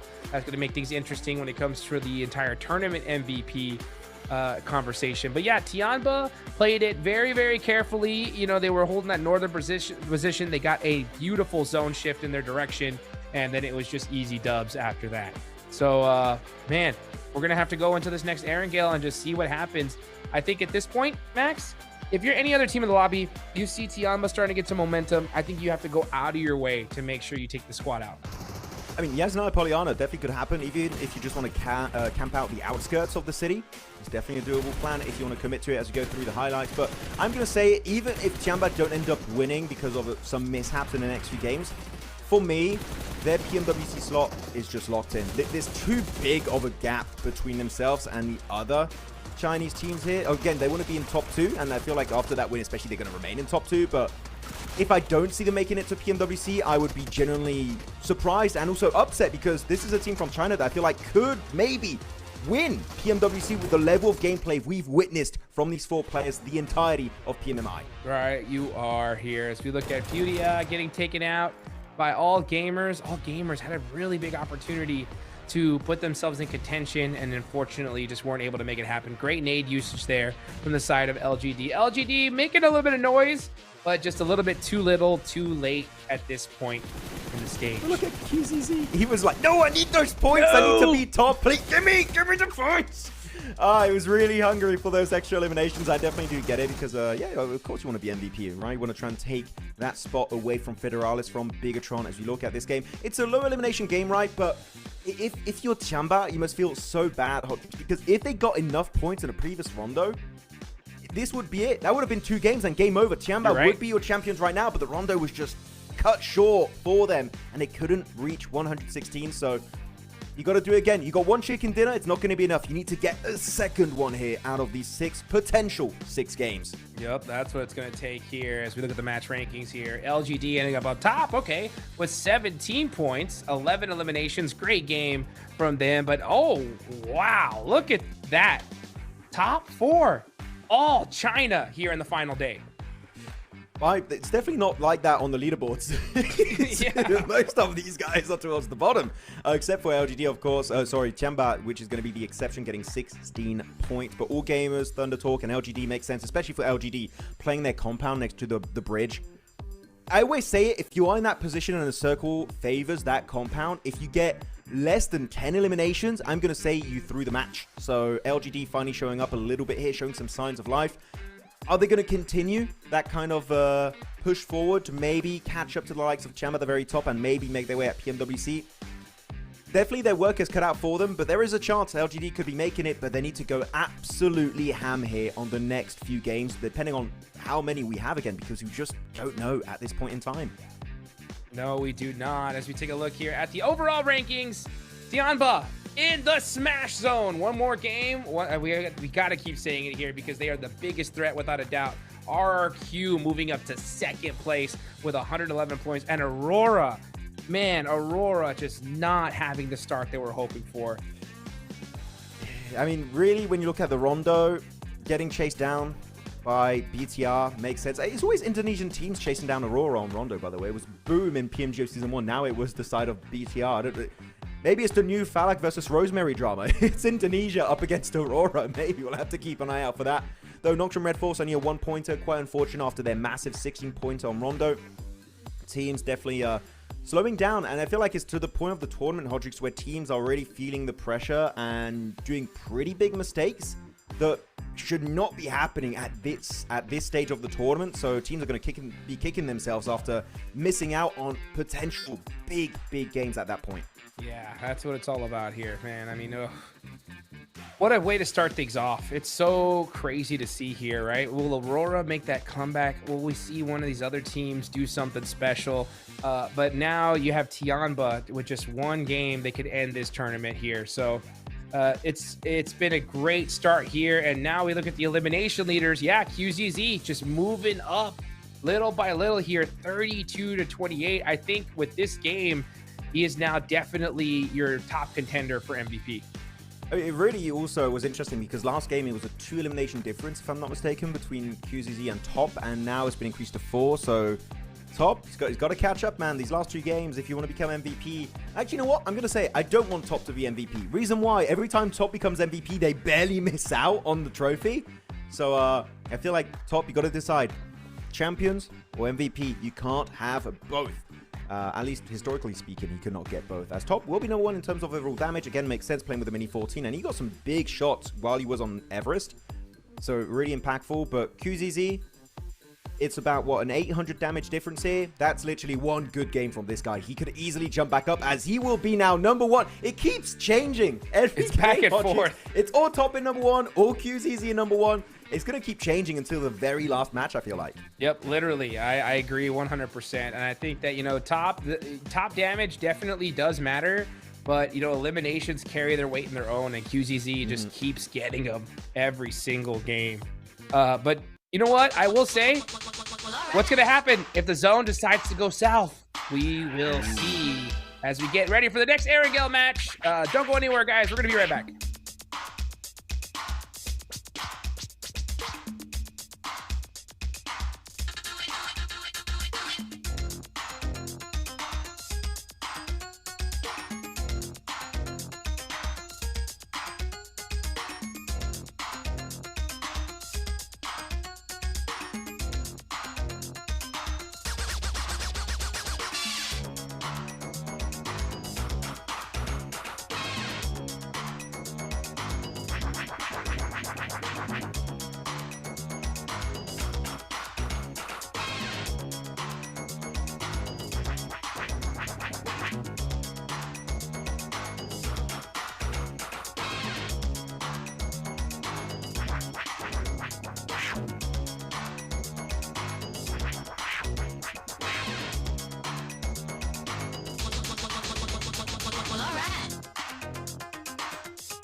Yo. I don't think they're ready for it. On the loose, on the loose, on the loose, on the loose. With the beast, on the loose, say the truth, on the loose. Off the chain, it's all the gauge. Yeah, getting wild, shot me out the cage. It's getting wild out here. One by one, we watch them all falling. It's getting wild out here. Here we go. We are back, but the battleground has changed. There's a thickness in the air now as they know the tension's at an all-time high. Tianba, one more chicken dinner, and this tournament is over. Here we go. Now, Tianba, the biggest threat in the lobby. There are quite a few teams, though. If they get a good game here, could reach that smash zone as well. Now, with Tianba winning that last game, they have such a point lead, okay? But even if another team reaches 116, if they win that next one, they're the champs, right? So let's see what happens as we get ready for one of the most important Aaron Gale matches of this tournament. It really could be the last game of PMMI. This could be it. If Chiamba get themselves the chicken dinner, that is it. All the other teams, their opportunities for comeback are going to be cut short. You have all these players on screen, on the arena. And yeah, Chiamba and Aurora, a little bit of a fist bump before the game, because they know it really is going to be mainly between these two guys. But it was initially between these two guys at the start today, but now RRQ, Nocturne Red Force, Influence Rage, Furia, all joining the fray, as we have a good overview of Erangel. And Pochinki, man, again, Influence Rage, if they can get that loot truck, if they can get an MG3 like Milu, who knows, that could make the difference on this match. Here we go, folks. The plane path is out here, and it's going to be a southern one. Okay, we are heading from Primorsk to Lipovka. Our Aurora are going to be going to a military base. Now, I asked the question, right? Aurora weren't able to make it happen in that last one. That zone was tough. Let's see. If the zone goes down to military, though, how are they going to fare? Let's see where that first zone decides to go. When you have a plane path like this, I think it might be a bit northern. I feel like it might be throwing a bit of a spanner in the work here for these guys.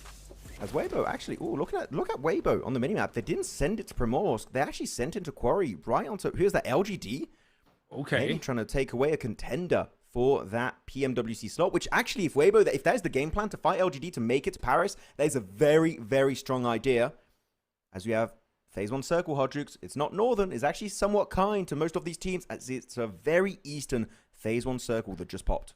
Super eastern. Okay, all right, let's see what Aurora's going to do. Let's see what Tianba is going to make happen, because Tianba are going to be heading straight towards Yasnaya. That is in this next circle. They're going to be looted up out of their minds here, so not a bad zone at all for the side of Tianba. Now, I wonder, what is the lobby going to do here, okay? You know where Tianba lands. If the next zone pops, you have a good idea of where they're going to rotate from. This could be a good opportunity for teams to try and possibly camp their rotation, trying to find any way to be able to slow them down. But it's going to be difficult because they are going to be set up in this match for sure. It is really tough right now to eliminate Tianba, literally Phase 1. The reason why is you would have to go in as Naya Polyana, and just look at the mini. Oh, okay, as I say that, and we swap the POV to RQ. But if you saw there on the minimap, there's so many buildings, intricate little positions to play around in Yasnaya Polyana. If you chase them down in there, you're literally going to have no idea where Tianba will set up. So I would say, as you said, right, maybe just camp out the exit, but chasing them in the city, not a good idea. So got to be very careful against the Tianba Chinese threat. As over to Aurora's POV, just getting their car, looting up. And also, actually, one thing that's important to say, you do have a loot truck that does go around military base, but from what I've seen, Aurora don't really try and go for that, and I kind of wish they did, because like Influence Rage, like, oh yeah, all the all that loot for themselves. I feel like Aurora could do something pretty damn similar on Military Island. Yeah, they definitely could. They definitely could. Honestly, they could use any little tip and trick they had in the bag at this point, because they've had a 4-point game and a 0-point game to start things off, allowing RRQ to pass them up and allowing Tianba to create a very thick lead on them. So if it does end up coming down to points and there is no smash ruling, I mean, Tianba are doing great so far. They have one heck of a lead. Let's see where it all ends up, though. As right now, I'm going to be looking at where these players are. Arena, this is all the way in South George, so they got a big trip to go. They had 92 points. Typical Arena, really, right? They love their late blue zone rotates. They're trying to pull a 2 years ago kind of plan where you would camp out the blue in Sanok. Yeah, really, I'm not scared when we see Arena in the blue zone. It's been pretty typical, and they tend to always make it in the mid game, so don't worry too much. Trust in Arena, as Chamba did get himself that loot truck. I do not see an airdrop weapon in the arsenal of Chamba just yet, so maybe they got unlucky and did not get the MG3 this time, which I would say that weapon, that last game, was so impactful. They're really going to feel that kind of void without that particular weapon this time around. Yeah, fortunate there. Tianba, they're going to take full advantage. Milu not able to find anything in those crates. He is going to get moving. And let's see where the Tiamba decides to set up here. So yeah, they've already looted Yasnaya. They are set up. They are going to be moving into the next zone. Aurora are still in military base. It looks like they're going to decide to take the western bridge here, which is not a bad idea. RRQ, yeah, RRQ are starting to keep an eye out though. That could mean really tough things for Aurora. By the way, I feel like this tournament, I've been saying the C word, camping, a lot. I don't mean in a negative, just to be very clear. They're just holding position, right? Maybe I should stop saying that. Just like they're holding the position. Why not? I don't even care. Honestly, like if I was in this tournament, you got $400,000 on the line. You camp, do whatever you want, right? I mean, there's money on the line here, folks. You know what I'm saying? Like now, this is just a regular match where you're just playing, you're camping. That's a whole different story. Here, you do anything you possibly can to win. Period. Okay. You know what? Don't camp. Giga camp then. Sure, straight up. Do whatever it takes. Camp, 4v1, 3v1. There's no honor here, right? I mean, this is where you do whatever it takes. Hot drop, whatever you can do to possibly win. Now, don't hot drop unless, you're absolutely desperate. But yeah, I mean, there's money on the line here, folks. You can't not mess around. By the way, quick resolution to the quote-unquote hot drop we had between Weibo and LGD and Quarry.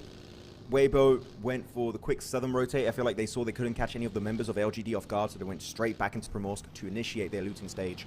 So that's back to just typical gameplay from Weibo, which, well, their typical gameplay has not been great, right? 40 points so far throughout the tournament, 16th position. Really big upset compared to what we saw from these guys last year in Hong Kong. So that is quite upsetting to see. Out of all these teams, yeah, Tiamba, again, this is great for them because it was such a southern plane, Hot Jukes. They drop Yasnaya Poliana. Really, there's no massive threat up north that's going to be coming to just go for the quick backstab onto them. So they know they can scout pretty proactively in front of them. They do have to be careful about one thing, though. I'm looking at the map. Bigatron did go for a big rotation up north in Severny. And they have two other players in Boatyard / Rozhok. So sure, right now it's unlikely anyone's going to be behind you, but do be careful. Teams on this in this lobby are willing to go for these wide wraps. So if you are a little bit too comfortable in these zones, BTR might be there to put you to sleep. So got to keep your eyes open on those potential backstabs. Gotta keep an eye out. RQ finding a position here, second place. 5 points is all they need to reach the smash zone. So you can tell they're playing this very, very carefully here. Aurora now is starting to move into that play zone. Let's see what Aurora is going to do. As they made it into the main island. Now they are just carefully rotating on in. Do not want to lose anybody on rotation here. As majority of the team... Okay, yeah, there goes Aurora. They're picking up some more loot. That is still in the blue zone, but they got to be careful. Now they're coming in pretty late here. Doc going to be passing up KRX, and now Tiamba. Uh-oh, QZZ. I saw it. He's got the P90. Ooh, okay. Now that's going to be big, especially for him. Do you feel like they gave that weapon to him in particular because they want him to be MVP? I would instantly. I mean, P90, QZZ, hello, right here. Why not, dude? Dude's going for MVP. He's absolutely cracked out of his mind when it comes to gun skill. You got to give your MVPs every advantage possible. Look at that split from Aurora. I actually don't hate it because if it was a southern shift, they had an easy rotation down there. But it's a northern shift that are going to go straight onto Doc and Reefus, maybe sending it straight to Alamo, which we know was a very big point of conversation yesterday on that D plus Kia win. Lucky. But no, got to be careful. Shift. Yeah, lucky. For who? For Aurora. For who are we talking? For Aurora. I don't think it was a lucky shift. I feel like they made their luck because of that 2-2 split. It was possible because of that initial macro decision. So I would say that's not lucky. That's just strong macro decision. But then now the fight is happening. It's Al Ula straight onto Chamba. If they go out here, the smash will not be happening, Hot Jukes. No, it won't. But this is also going to let the whole lobby know what's going on here. So I wonder if other teams are going to be heading in this direction. As QCZ, he's got that P90 looking for some action. It is Milu, though, to get the first blood. Now popping some shots over towards D+, applying pressure to them. QZZ getting those eliminations and more damage as well, even on the finishes. And that is 3 eliminations for Tiamba. They have now reached 130 points. I love it how QZZ, they're actively fighting Alula, and he's like, oh, D+, yeah, sure, screw you. Damage. Starts spraying it down onto them. He's like, I'm never ending. The fight continues. When I say it, when it stops, then it might stop. So really good sprays here coming out from QZZ. Though you can see in the elimination feed, Nongshim Red Force, XUI taken out of the game entirely. Bad match for this team that had a really good comeback initially on Rondo. Not quite able to deliver on the first angle.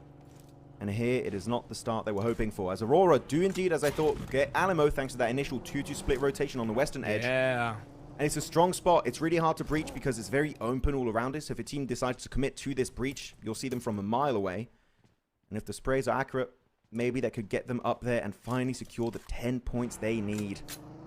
But the thing is, even if they make it up there, they're just scared that Tiamba could get something done. They saw Tiamba, right, maybe in the elimination feed, like, ooh, they're getting a few points here.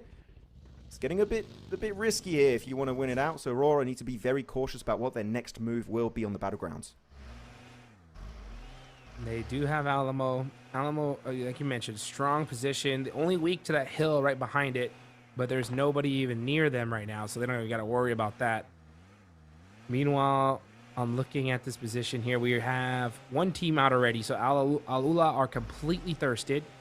That's going to open up the door, at least for one more position to be available in these final circles.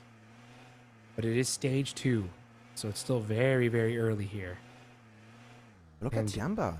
They're actively scouting outside of their compound, which is good because their previous hungry. compound, it doesn't offer many lines of sight on the southern side in particular. It gives you a lot of info on the west and northern teams, but down south, you're kind of limited on info. And that's where Alula decided to breach from. So it's good to see Milu and Eagle flex out, get some free information, and just, you know, even if a team gets close, I'm pretty sure they would quickly regroup and play it slow. Circle shift, and it goes hard down southwest towards Shelter. Influence Rage going to be loving this one. But so will Furia, as they do have Museum in play in that split. Might want to try and regroup, but a team that is also comfortably in that zone, it's going to be Aurora, just driving around, trying to get some insight, maybe looking for a few free eliminations. But All Gamer and Tiamba now sending it towards that play zone. Oh!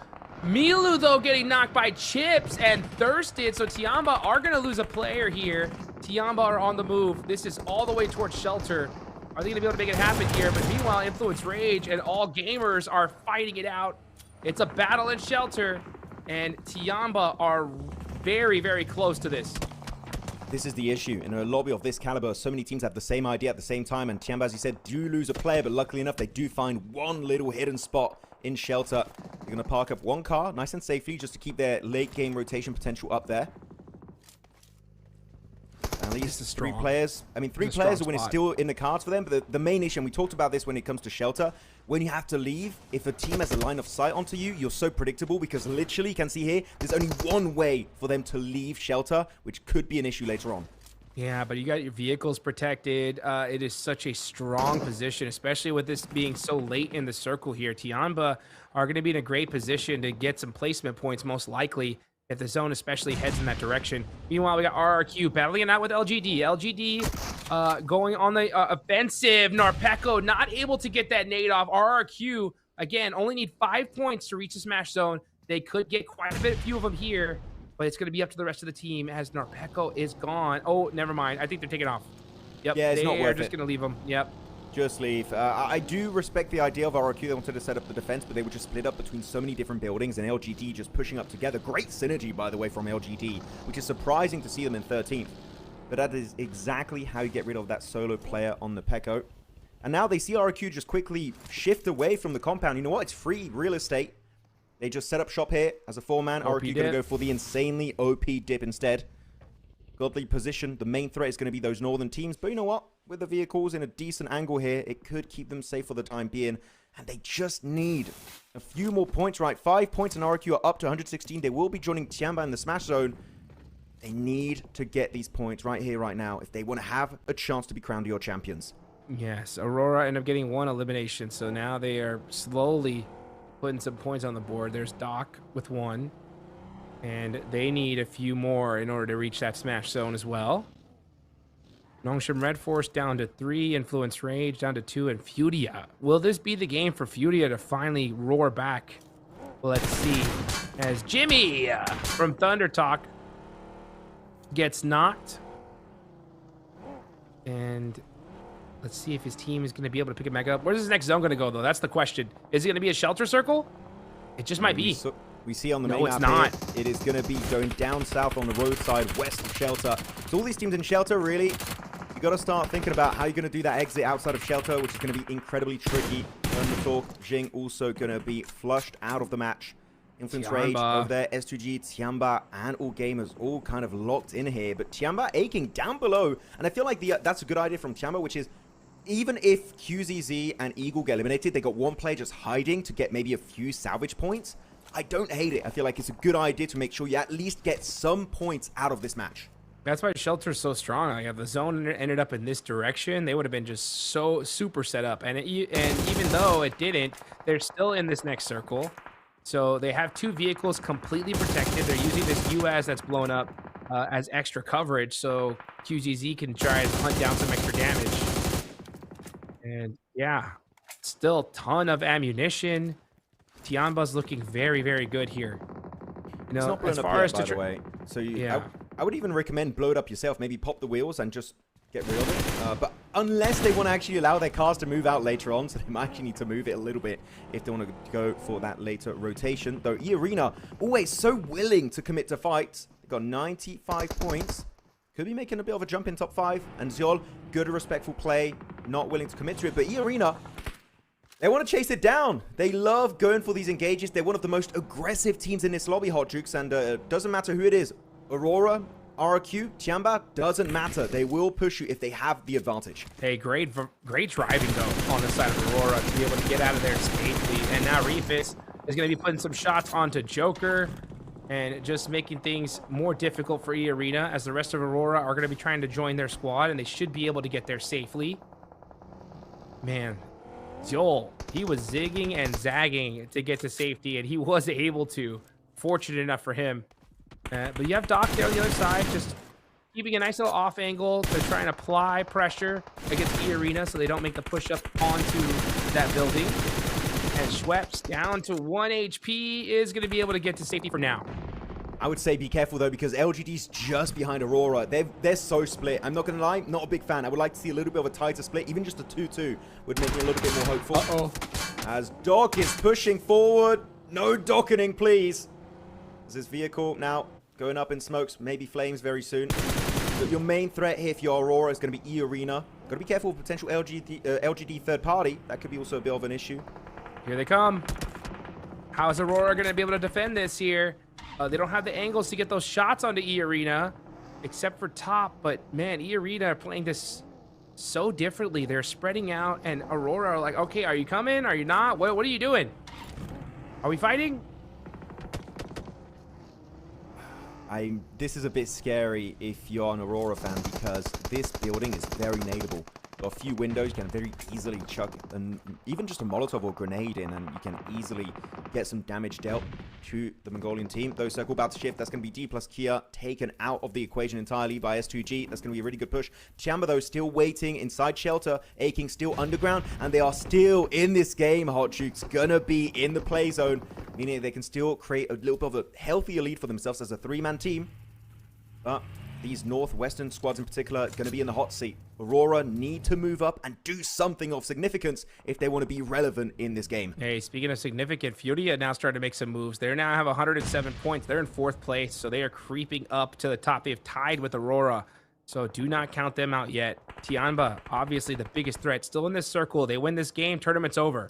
So everybody in the lobby needs to make sure that doesn't happen. As far as points go, they still have a monstrous lead now. They are now 20 points ahead of RRQ. It was in 2nd place, but still a lot of different teams could reach into that smash zone, that 116-point mark. But now, stage 5, all these teams need to find a way into this next zone, Aurora included. I'd love you ever play with Aurora just sandwiched between 2 vehicles, just trying to stay hidden. Not a bad idea. You know what could keep you alive, though? This is going to be a push. It could decide the fate of Tiamba. Here we go. Setting in a 4v3 scenario.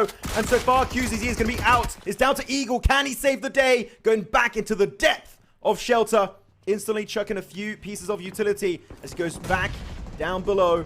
A-King going to be crawling his way over there, but QZZ, the MVP contender, has been taken out, Hot Jukes, meaning the P90 is not usable anymore. Yeah, but here comes Furia as well, looking to apply some pressure, and that is Soulk done for! So S2G, the threat to Tianba, is gone, at least for now, and now Aurora are going to be pushing on into this zone. They end up finding a dip, and they're going to hold this spot for as long as they possibly can. But Tianba are feet up right now.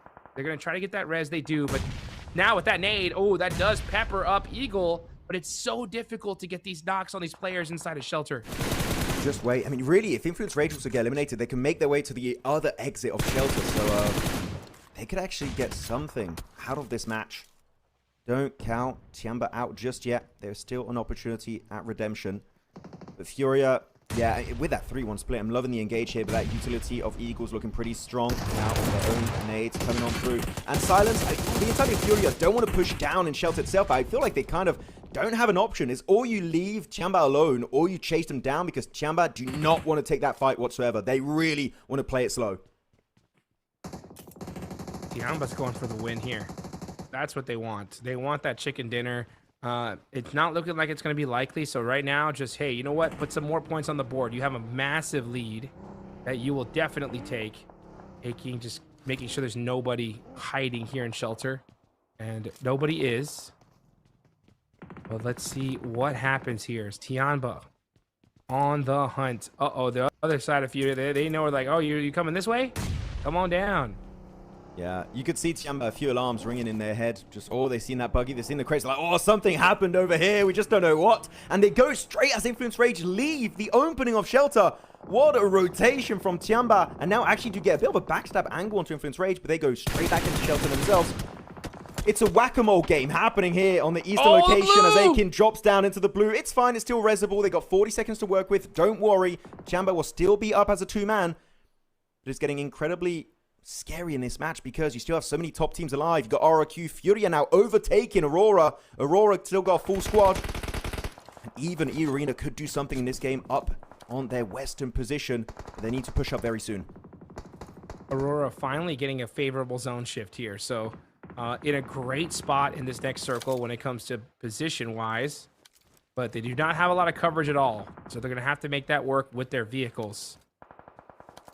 But yeah, Furia on the southwestern side of the circle.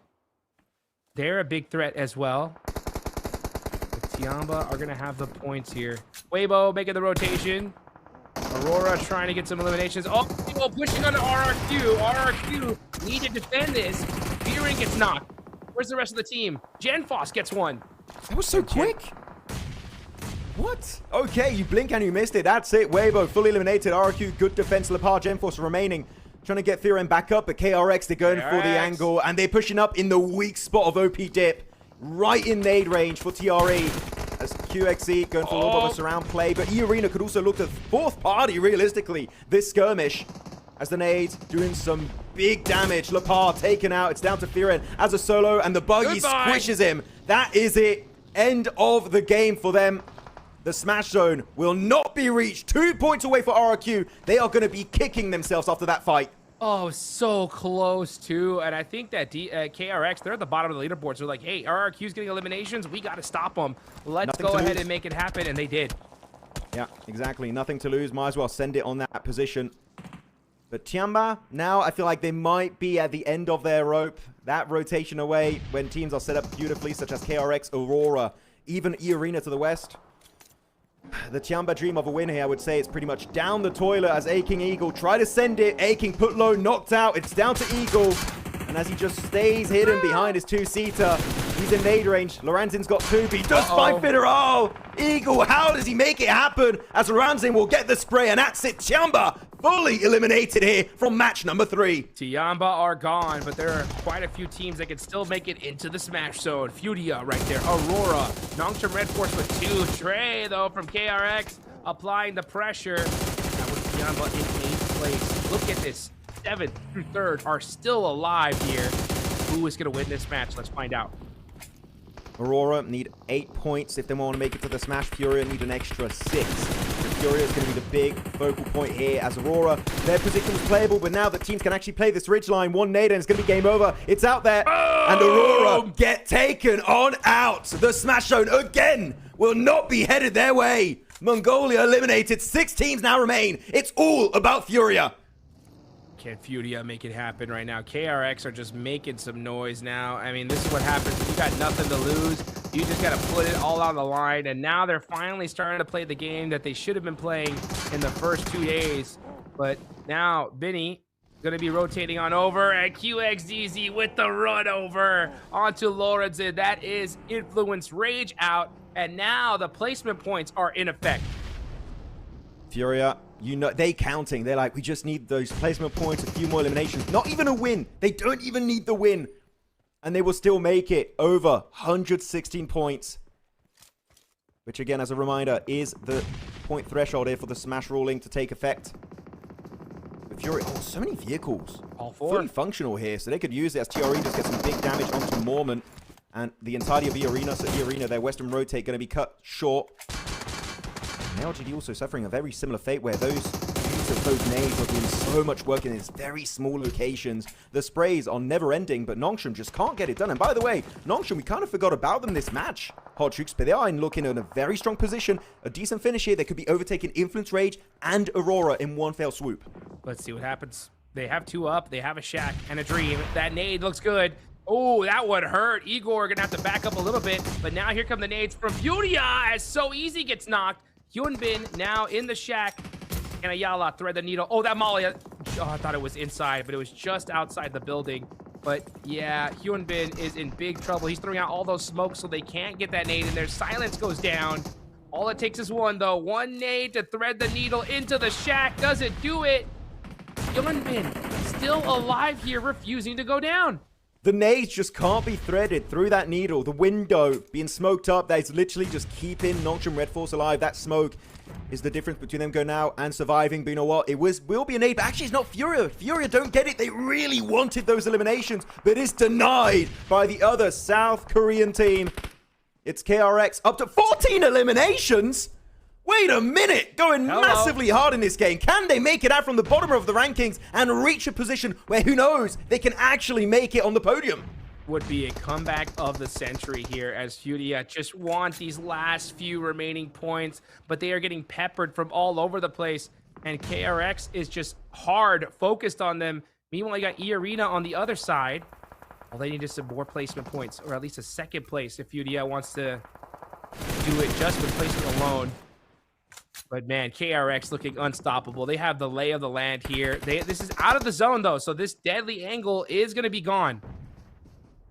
As you said, Furia, they need top 2 or podium with a few limbs. Even top 4 could be doable, but they need to start fragging out at this point. And you know what? We had one 30-point bomb coming out yesterday from Oracle Miramar. We might just get another one. No way. 17 eliminations, 3 more to be secured, and they can make it happen. But keep in mind, LGD are up there. They're in circle. And Afu's got himself the MG3. And this split from KRX, though, is a thing of absolute beauty. Literally, there's 2-2 splits keeping Furia and LGD in check at the exact same time. Now, this is some top-tier IGLing. Unless a massive upset happens, this has to be KRX's win. I like how QXZZ got in that vehicle. He was trying to get some extra sight lines by using that 3P peek in the car. That nade's going to do it, though. Chief is down. Igor, last player alive. And he snake his way to second place. Will he last long enough? It's not looking likely. As LGD, KRX, okay, now starting to battle it out. This is huge for the side of Furia. And now with Ling S gone, this could be looking good. Furia might be able to get second place and go to the Smash Zone. It's just Mau Mau. He needs to get one elimination. Can he steal it away? Can Igor pop up in the elimination feed? He's going to be pushed out by the blue zone. Igor is still alive. Somehow, some way, the dream is not over for Brazil. The nade is huge. It connects, and that is it. That will push Furia in the Smash Zone, but the chicken dinner will head the way of KRX. Oh my goodness. He got literally as a sole survivor, Hot Jukes, making it happen for Furia. Are you kidding me? And then, not to mention KRX busting down the 30 bomb Where did they come from? I mean, they were all the way at the at the bottom of the leaderboards, and with this game, I mean, man, they've got to be so pumped. Really loving what we saw from KRX. Genuinely, I see a game like this, Hodge, and like, where was KRX until now? Were they sleeping? This was one of the best games, literally, of the entire tournament. That is what we just witnessed from this South Korean squad. If they can maintain it, who knows? If they can pull an RRQ, there is some hope for this team. But Furia, looking a bit confused. Unless our math is completely wrong, Hotjukes, but I do believe that will be enough because they got that one extra survival point by making it from 3rd place to 2nd. I think they're in. They should be, but they're looking a bit sad. Weirdly enough. Maybe you did, maybe you didn't. I don't know. Well, they're gonna find out. That's for sure.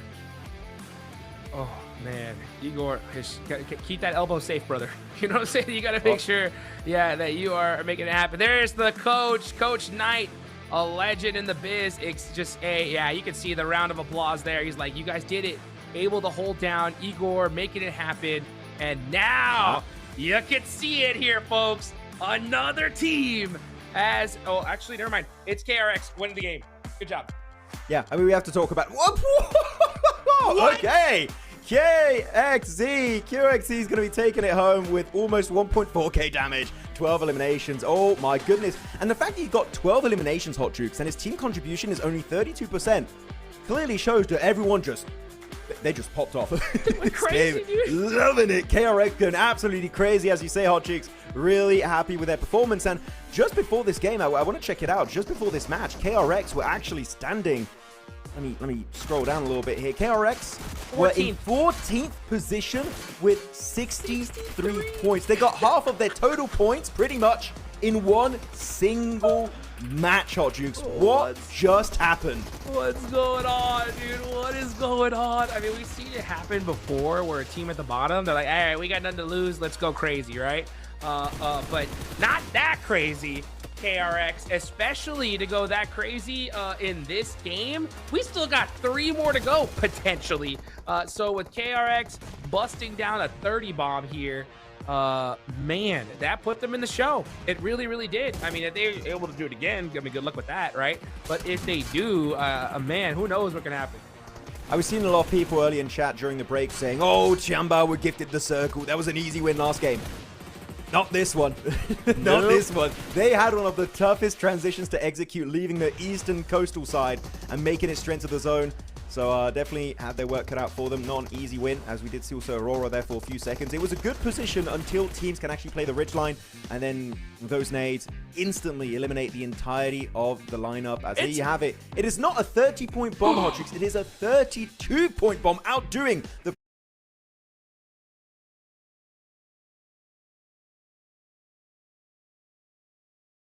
previous record of RRQ. A record has been broken. KRX, I mean, I think all of South Korea is making the face of that player there in the back.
As you look at now, the elimination leader is still going to be QZZ, Top, and Aurora. Again, a rough game. So the first 3 matches of the day, Aurora just can't seem to get it started. Actually, I really thought it was just going to be a 2-man race the entirety of this game, but Top is losing a bit of steam. QZZ keeps on getting a few eliminations here and there, increasing that lead, but Hyunbin's behind them, and now even we do have a play of KRX looking to close the gap. Who could get involved in that convo, as though when it comes to overall damage, is still Top, which with the loadout he plays with, it does make sense. But damage, as you stated earlier before this game started, Hot Jukes, sure, it's good to get good damage, but eliminations is really what truly matters in the MVP formula. Yes, it does. All right, man. Well, what a way to start things off today, folks. That is the first 3 matches in the books. We're going to be heading into the second half of the final day of the grand finals for your PUBG Mobile Macau Invitational 2026.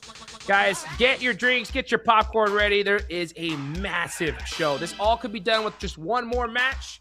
We're going to find out in just a bit. Don't go anywhere. We're going to be right back.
Yo.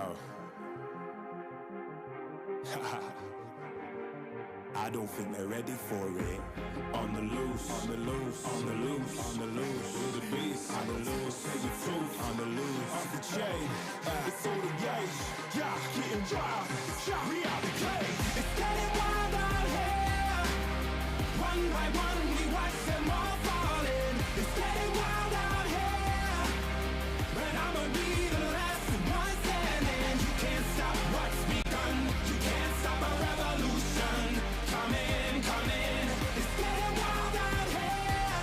Yeah, it's getting wild, it's getting wild. Eating them, beast, eating them, feast. Fire the most, tire the least.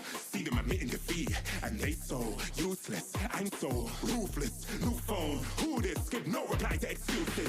Got no bite, man, I'm toothless. Living a lie and the truth is, got this power, bringing it. Play my anthem, singing it. Every mountain, ringing it high. I soar, I rise, reborn. Strapped, I'm back like never before. Taking my final form.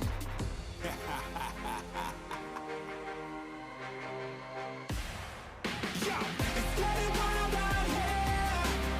One by one, we watch them all falling. It's getting wild out here.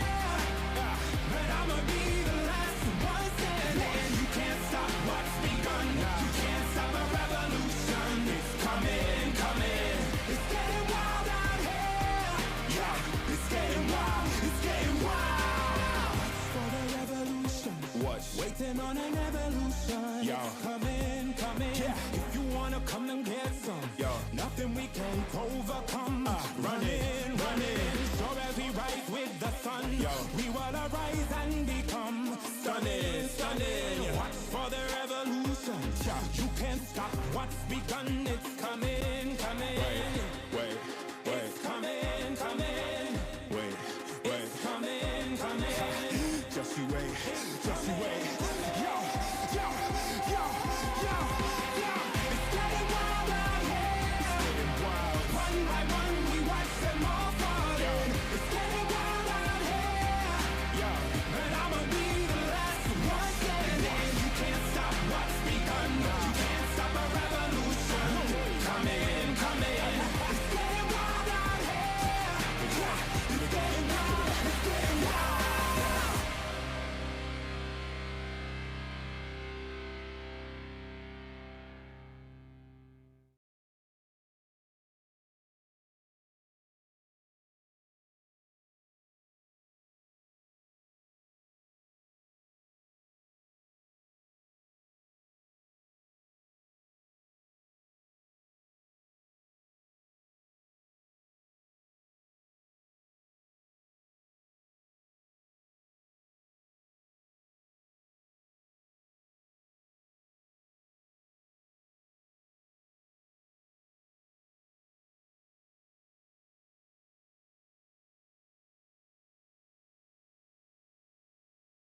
Welcome back, everybody, to the PUBG Mobile Macau Invitational 2026 Grand Finals. Here we go. Second half of the last day. We have two teams in that smash zone. It is still anyone's game, though, to try and make something happen. But in order for that to work, you got to make sure that Tiamba and Furia do not get a chicken dinner. We saw, right, Tiamba, Furia, they keep consistently getting to the late game, Hot Jukes, which means that the odds of a chicken dinner happening just doubled, because now it's just not one team that you got to be careful of. It's two squads that could be the ones to lock down the Macau Invitational Trophy and Championship in one fell swoop. You can see, oh, okay, one player smiling. Okay, it was like, okay, there's a lot of tension here in the arena, but no, some players can still smile a little bit here. But RRQ, oh man, they must be feeling so bad after that last game, Hot Jukes. 2 points away from 116. It could be 3 teams in the Smash Zone right now, but they just barely missed out after what genuinely was an amazing push-up from KRX. They deserve it, but RRQ, they just got that stolen from them. Feels bad, man. Dude, you know how, imagine how just pissed RRQ would be if they win this next match. Could you imagine? Yeah, but that would hurt, man. Right? Like, oh, if you be so exciting, right? You're like, oh, we had 114, we win this game. All right, we're in the running for first place, but tournament could have been done, over with, you know? Oh, wild. I mean, that would be like the most bittersweet chicken dinner we have ever seen. As, man, these guys are lock loaded, ready to go here. You can tell these players excited. They are in the lobby. Arena, 7th place, 99 points. Not too far away either. I mean, it's so crazy. Is like there's still so many teams here, Max, with one chicken dinner. They're in the show, right? Especially with 2 more matches left to go. So there's quite a few squads that could reach the Smash Zone. And honestly, anything's possible here because we see a 30-point game. I didn't think anybody was going to even touch that. And then KRX plus down 32. It's just wild. But this is it. Last Aaron Gale of the tournament. Yeah, I mean, really, KRX said, hold my M4, and they just popped off. Really happy with their game. Yeah, Irina and KRX, as you bring them up, right now in the middle of the rankings, could be the dark horse that everyone just completely overlooks. Doesn't even think about them because they're also focused on your Auroras, your Nongshams, your RRQs, your Furias, your Chambas. All these squads could be making it up there. And then you just forget about the middle pack teams that are just another 30-point game. You know what comes out of nowhere? Well, wait a minute. This team could actually go and claim the win for themselves and the championship. So you've got to be very cautious that all these teams realistically are a threat. Even Weibo, S2G, Bigatron at the very bottom of the leaderboards. Don't forget about them because they have nothing to lose at this point. That is when some of these teams can become the absolute deadliest version of themselves, when they can just send it. And you know what? Why the hell not? At this point, the tournament's over. Let's take you down in a fire pit of glory. Oh, man. Here we go. Last Aaron Gale of the day. Where's the zone gonna go? Who's gonna be favored? Aurora, when are you gonna wake up? Right? It's the last chance in Aaron Gale to make something happen. Is now gonna be the time? It definitely needs to be, because so far today, man, I think if they had less than 10 points in 3 matches, rough start. Really tough. Nongsham Red Force need to see just a bit more. 110, 6 points away from the Smash, and actually so many teams just single digits away. Influence Rage need, what is that, 8 points. Aurora needs 7. 6 needed for Nongsham Red Force, and RRQ need 2.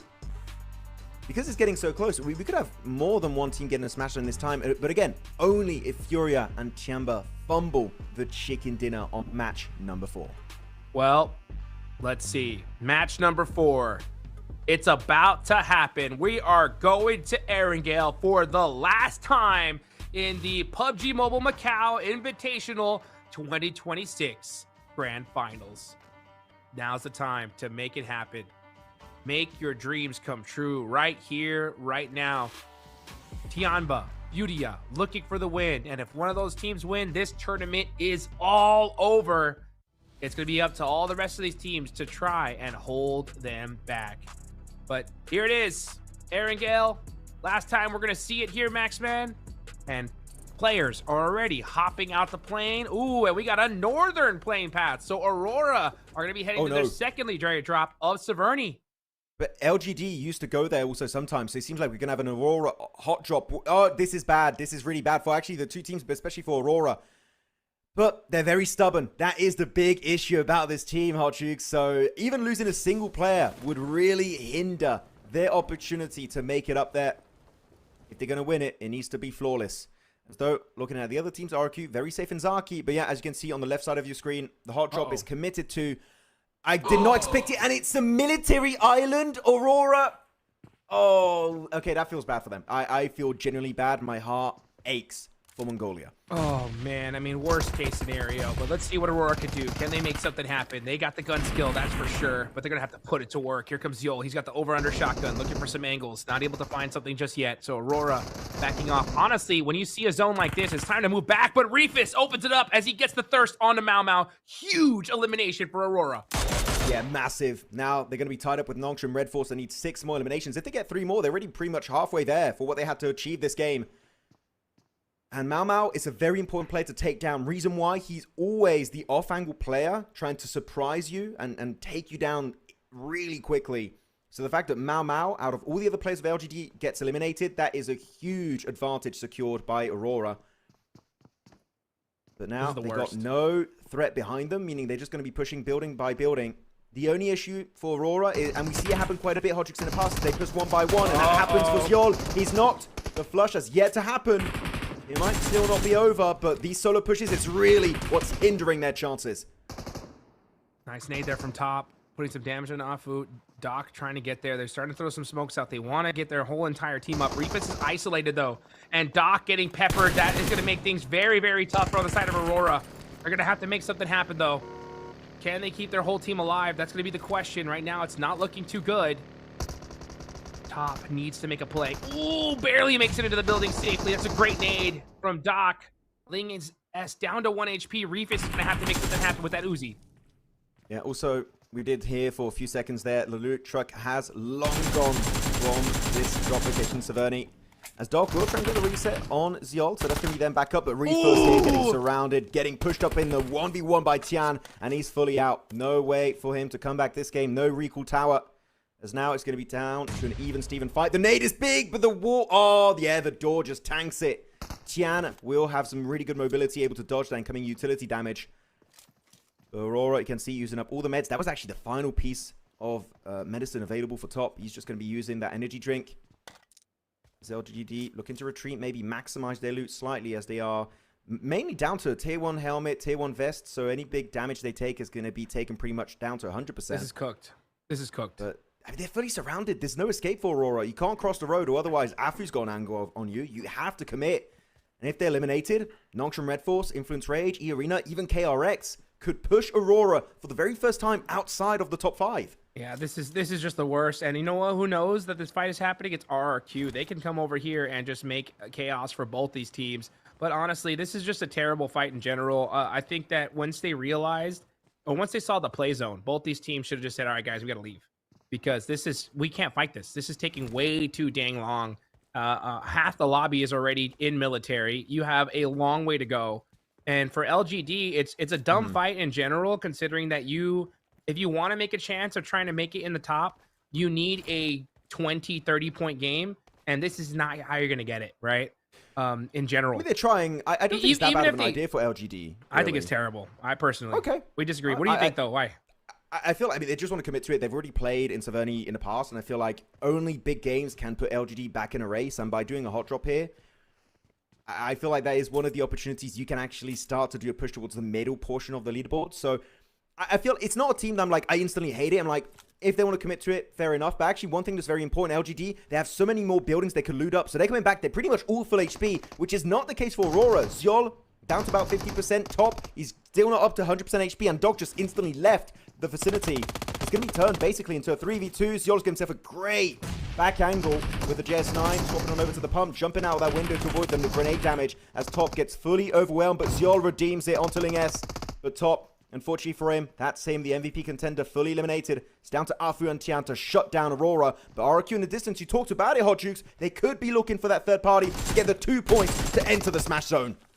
And let's see if they're going to be able to do it. Zjol gets Afu, gets the better of him, and gets return shot on Tian. Going to get the thirst. But now it comes down to 1v1. It's Doc. Jumps out the window, gets the elimination, and that is LGD gone. Aurora putting some points on the board. 3 points away from the smash zone, but Narpeko is there, ready to try and shut down Doc and the dreams of Aurora. I was so scared for Doc because he did the leap animation through the window. I was like, okay, he's dead. But no, he still wins it.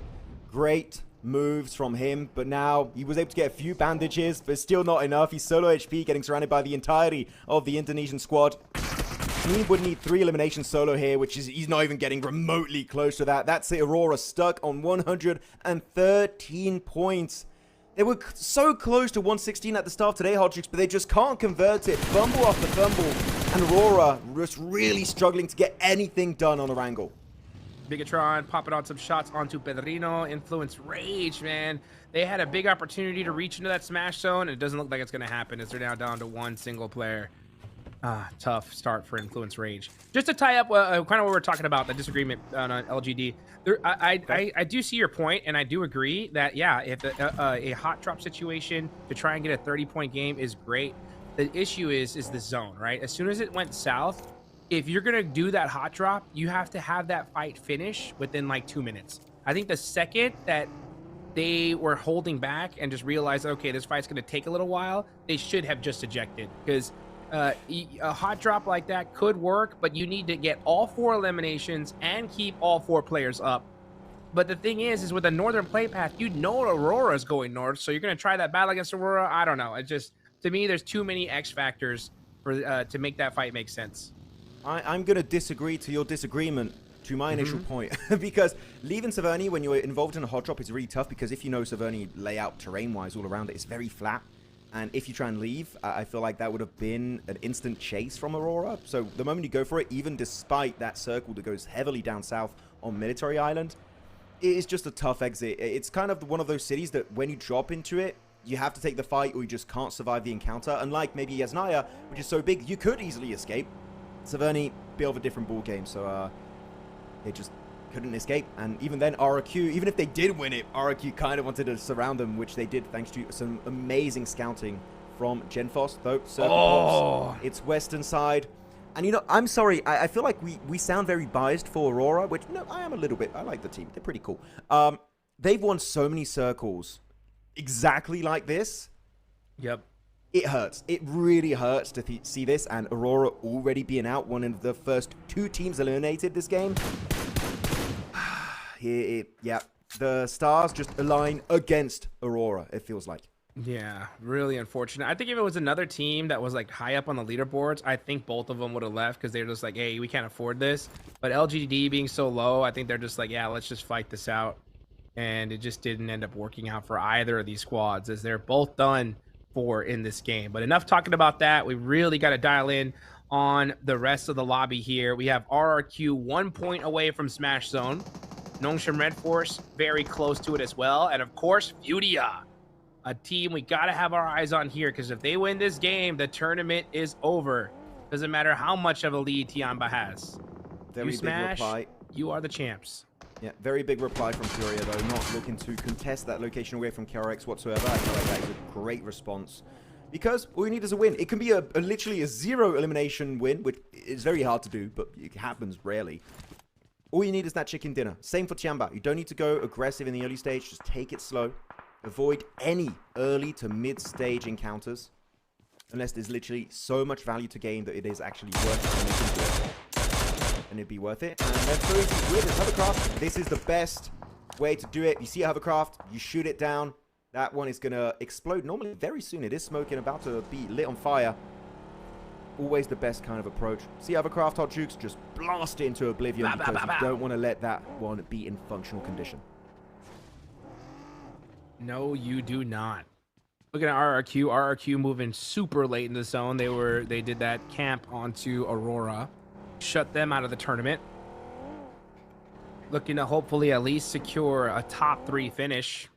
And yeah, if you're Aurora, and if the game ends right now, I mean, yeah, you got top 3. You're gonna be in the money, that's for sure. But they're top 4 now, actually. So yeah, they're getting pushed down quite a bit. It's looking pretty bad. What, you know RRQ? Aurora. We're not going to talk about them anymore now because you know what? I meant RRQ. Sorry, yeah. Oh, okay, okay. Yeah, well, my good. bad. I guess I said Aurora. Yeah, no, they passed up Aurora, but yeah. So RRQ, 115 points. Not doing too bad. Tianba, this is in the blue zone still. So Tianba, they are eating a lot of blue damage as they're worried about Thunder Talk behind them. There are still so many squads hunting down this eastern bridge. This is looking chaotic. I mean, I do wonder if Tianba are aware this is RRQ because they saw the elimination feed light up. They know, well, it's probably Tavernier, right, between LGD and Aurora. It's the only fight that really makes sense. It's the only team that makes sense. So if we hold the Eastern Bridge, maybe we get very lucky and deny another team's entry into the 116-point club, which would be massive as QZZ, great line of sight over the water, gets that one done. And by creating a little bit of a power vacuum on the other side of the bridge, that just opens up a massive rotation, which they're instantly going to pull off because they CD Plus don't want any of that smoke, not willing to commit to the defense whatsoever, and that is actually a pretty decent reply from D+. As Tianba, quick rotation, got 4 vehicles, QZZ staying on the backside just in case they do get re-engaged from a team going for a late rotation, which could be or Thunder Talk or RRQ.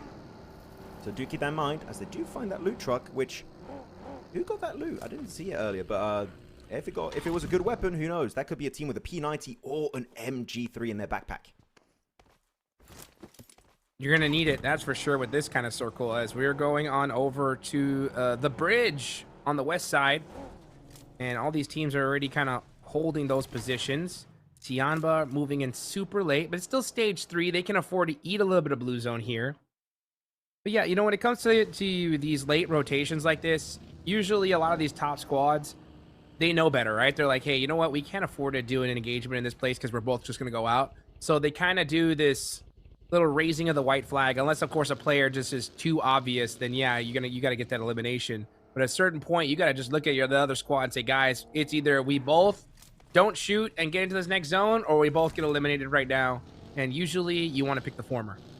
Yeah, I mean, RRQ, as they just reached 116.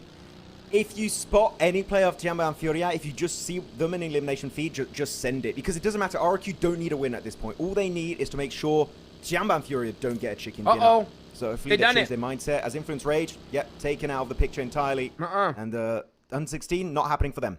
RRQ have reached the smash zone. 116 points. They have done it. So now they can't, if they win this game, the tournament is not over, right? Because they just reached that threshold, everybody. So they are in the zone. So if they win the next 2 games, or just one of those next Miramars, the tournament is over for them. But they are now in that smash zone. Still, Tianba, Furia are the biggest threats in this lobby.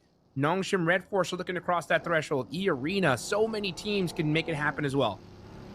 Well, Nongshim Red Force going to be the next one to focus on. I mean, they got a decent compound here. It's going to be on the road trifecta in the valley, west of military base. Can't afford to get eliminated at this point of the match. Got to get still a pretty decent 6-pointer. It's Tianba looking to push up. This is actually a very good position on this circle. Are they going to think it's valuable? It's worth committing to the fight onto all gamers. Because generally, if you get this fight, Hot Troops, and you don't lose a single player, and you control the entirety of this mountain range, it's a game-winning position. I've seen so many chicken dinners happening here, so if they go for the push, I would not be shocked. And actually, Tianba, they're rocking up, going for the high ground. They're looking to get involved. They might just be passing on by. They're not committing to all gamers because the circle went up north instead. It's not worth anymore. They're moving on by. How did they get this position? How did Tianba be able to secure this coming in this late into the zone? Are you kidding me? Tianba, with that zone rotate, that perfect timing, somehow clutch up a dominant position in the zone. I don't know if I would call it dominant, because in terms of terrain, all gamers have got a perfect line of sight on you, and all you can really play around is this shed, which is exactly what they're doing. They do park the cars behind it. This doesn't strike me as like a game-winning position, unlike what all gamers currently hold down, but S2G looking to claim that real estate. S2G push up onto all gamers. We need to see a third party from Tianba. That could be the massive deciding factor of this game. So Tianba's got to be very aware of what's happening across the board this game. Bigatron, as they make a quick cross over the bridge with Weibo, Furia, and D plus Kia, both kind of looking in their direction, having to use up a bunch of their utility and especially smoke to survive. They're looking good, but same for Tianba. They go for the low ground on the road. I said it, it's risky, and instantly they get one player taken out by all gamers. I don't know why they went on the low ground there. That's just makes no sense at this point. QZZ gonna be holding the shack for now. They had a central position, but losing a player like that's gonna be tough. Still sneaking away a central position after having to come that late into the blue zone. Pretty wild. But you got to be able to take what you can get. Tianba, when it comes to just points, doing a great job. But that smash zone is the concern here. Now, RRQ are eliminated, but they did reach that smash zone. There goes S2G. And now all gamers looking to have a good game here. Yeah, they're loving it. Having a great time. S2G, that could have been good. Finally able to pull maybe a KRX even if they go really hard. I mean, a 30-pointer will do that for you. But all gamers so far, one of the best defenses we've seen from this team, right? Especially for a squad that missed out on the group stage. Not sure what they were going to do. They had a good opening day. After that, it's been kind of downhill from there on out. As they did go for a slight flex out. Thunder Talk did snatch away their own high ground spot. As Liu stranded, cooking up that nade, 1 second left, and Liu will get taken on out. But actually, he goes for a great counterplay. Awake, that's going to be a huge one-on-one. Now it's down to AJ, sole survivor for Thunder Talk, and if all gamers are quick about it, they can even get the reset onto Liu. The third party is also in the cards down south. D plus Kia looking for a piece of the pie. Hey, all gamers are starting to game, I'll tell you that right now, and with 7 eliminations, maybe they're trying to hunt down their 30-point game. This could be huge for them if they do, because if they do get 30 points, that could be in the smash zone. Meanwhile, you got D plus, yeah, starting to creep up onto all gamers. Maple gonna have that high ground. He has an opportunity to hit some shots. Nope, gonna go ahead and back off. Tianba still, I feel like, don't want to take this fight. I mean, especially after losing one player who was Eagle. Not gonna be willing to get involved. I feel like their game plan is just hold on to that shed, hope for the best. Hopefully the circle just favors that spot. I mean, maybe get a very low elimination win, which is, again, all you need if you want to smash it up. D plus, as expected, go for the push on the mountainside. Circle is closing up in about 40 seconds worth of time, so D plus don't have a lot of time to work with. They need to start thinking about how they're going to commit to this fight or escape if they want to go for another location instead. Because phase 5, as we know, that's when the circle really starts to tickle. And you don't want to exhaust all your utility and meds at this point of the match. You really want to try and keep it for the late game. Oh, man. This is going to be a tough circle. I mean, there's a lot of open terrain here. Sure, there's some elevation, there's some spots, but it's going to be a tough zone. Look at how much open space there is here. And Fudia are right there on the edge. I wouldn't be surprised if we see Fudia just kind of play this very quietly for the most part. Just kind of hold this position, wait for the next zone to pop. Oh, but he spots Hyunbin. He's like, no, I'm going to take this elimination if I can get it. He made a lot of noise, gets caught, and now Ayala knocked. Will Igor be able to throw the smokes out and get his teammate back up? It looks like they just might be able to. He's like, you're shooting the Mini 14 out in the open? No, sit down. That is the kind of response you want to see. I was expecting more of him to wait. Yeah, me too. But no, Nocturne Red Force, though, they cannot wait too long in this game. 2 minutes, that position would be out in the blue zone, though. They're taking too long. I believe even crashed their car for a split second there. So that's going to delay their rotation just even further by an extra, 20 seconds. Furia need to hold the line, because if they do so, actually, this is really big. Furia being in the smash zone, 117 points. If they eliminate Nocturne Red Force, that are in this match, I would say, the main threat to their potential win, Furia could actually wrap it up. They could get the win from that northern eastern position in this zone. Or even Tianba. Their position, I said, was a bit risky, but they're dead center of phase 5. It's kind of king of the hill for them. If they keep remaining there and all the teams eliminate each other on the edge, Tianba, Furia, it's not impossible, Hodges, to see them wrap it up and finally get an international smash ruling taking effect. That's what I'm saying here. These guys are both big threats here. Tianba somehow stole a central position after being one of the latest teams to enter this circle. Yeah, it doesn't have the coverage that they're looking for, but man, dead center in a position like this, with how many teams are going to be forced to fight on the edge, it could be enough. We'll have to wait and see, though, because Furia are still awaiting with a really good spot. All 4 players up, but they got to take out Nongshim Red Force first. Gotta win this fight. Igor was saving the day last match, getting them into the smash zone. But now he will be one of the early casualties at Rez. Unless they eliminate all of Nocturne Red Force, it ain't happening. He might even just nade his teammate. Oh, he got to put solo. No, friendly fire activated. Furia. Not the way to go. They do get some damage onto XEY. They've got to be careful to overpeak it, Chief. That's a good spray. And the nade! He gets taken on now. It's Silence on Ayala. the top two from this roster, but they're getting surrounded by South Korean players. It's Tizzy, Hyunbin looking to rock up. Hyunbin gets the angle on silence. Got him! And with that said, that's it. Furia fully eliminated from this game. Only Tiamba can now smash out this tournament. Well, now with that, Nongshim Red Force are now 2 points away from reaching into that smash zone. But you are correct. It's all up to Tiamba. If Tiamba win this game, this tournament is over. RRQ with 116. If Tiamba win and Nongshim Red Force get no point, that is Furia ending this with second place. Meanwhile, Nongshim Red Force now getting knocked. Tizzy, KRX are on a tear here. It's so easy. He needs to get another elimination. He doesn't. Are they going to reach enough? Did they get enough placement points?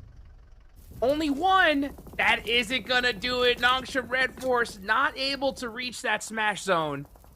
Now let's see what happens as Tiamba are still alive. Oh, so many teams got like 1-2 points away. Last game it was RRQ. This time it's Nongshim Red Force, as you said, Hodrix, 1 point away. Feeling quite unfortunate, but you know what? It might not matter if Tiamba get the win. As though going on this mountaintop that we've been talking about for the last few minutes now, it's finally going to be committed to for D plus Kia, looking to snatch away this position for themselves. It's going to be Chips on the front line, pump in hand. Tier 2 helmet, Tier 2 vest, able to tank maybe a little bit and more extra damage coming his way. They're looking to swarm it. Flower H going to be doing all the heavy lifting with Maple. And that is them up to 10 elimination. All gamers were sleeping until this point, but they're finally waking up. Will it be enough?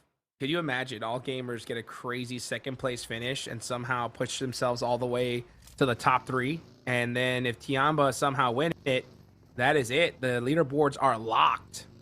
Let's see what happens though. It's all gamers making some noise here in the last Aaron Gale of the day. Last 2 players up for E-Arena. Just trying to snake it to make it at this point. But the blue zone is closing. Things are not looking good for the side of Tourney K.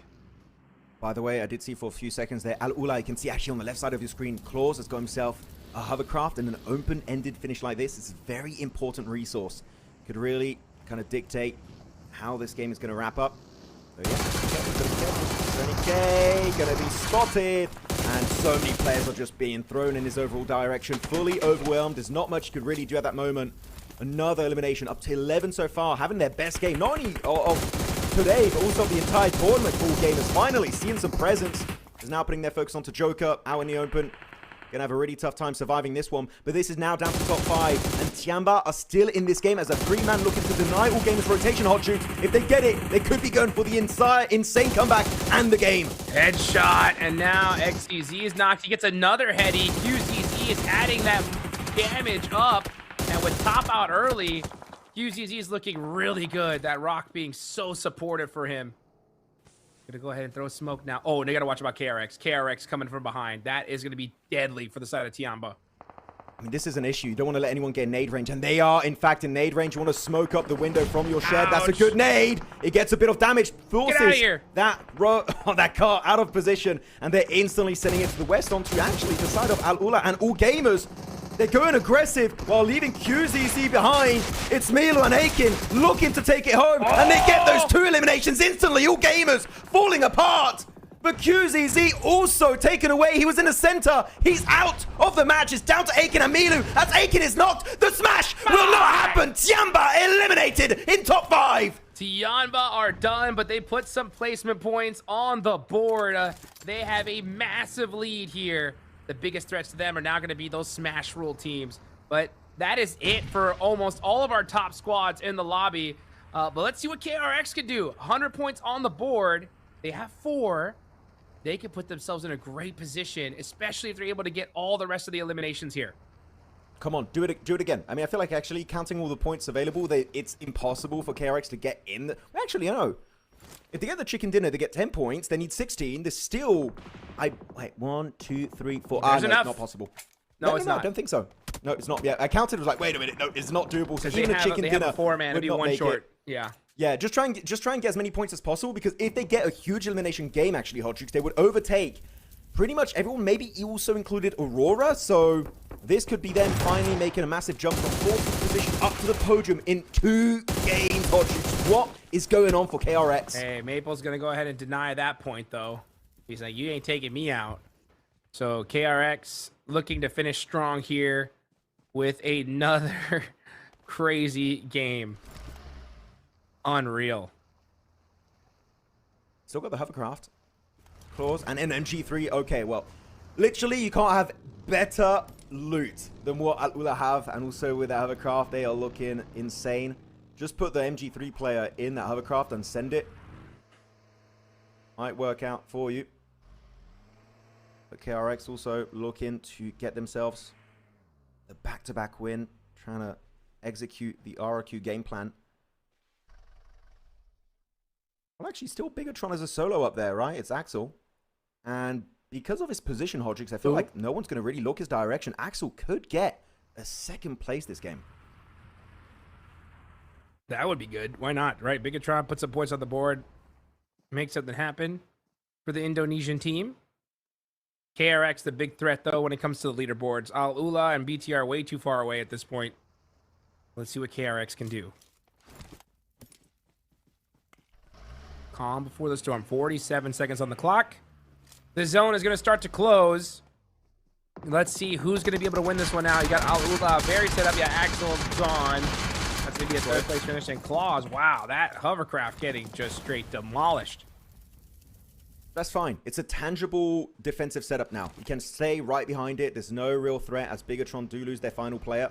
Axel taken out. Now it's going to be down to a 4v3 man advantage, fully in favor of KRX, but they're going to go for the setup here, getting in their vehicles, Hot Troops. They're looking to get in CQC range of all the players of Al-Ula. Here they go. You got Reb there with the MG3 locked and loaded, ready to go here. KRX, like you mentioned, with the man advantage. Going to go ahead and throw a nade out. Going to go ahead and hit that monster truck.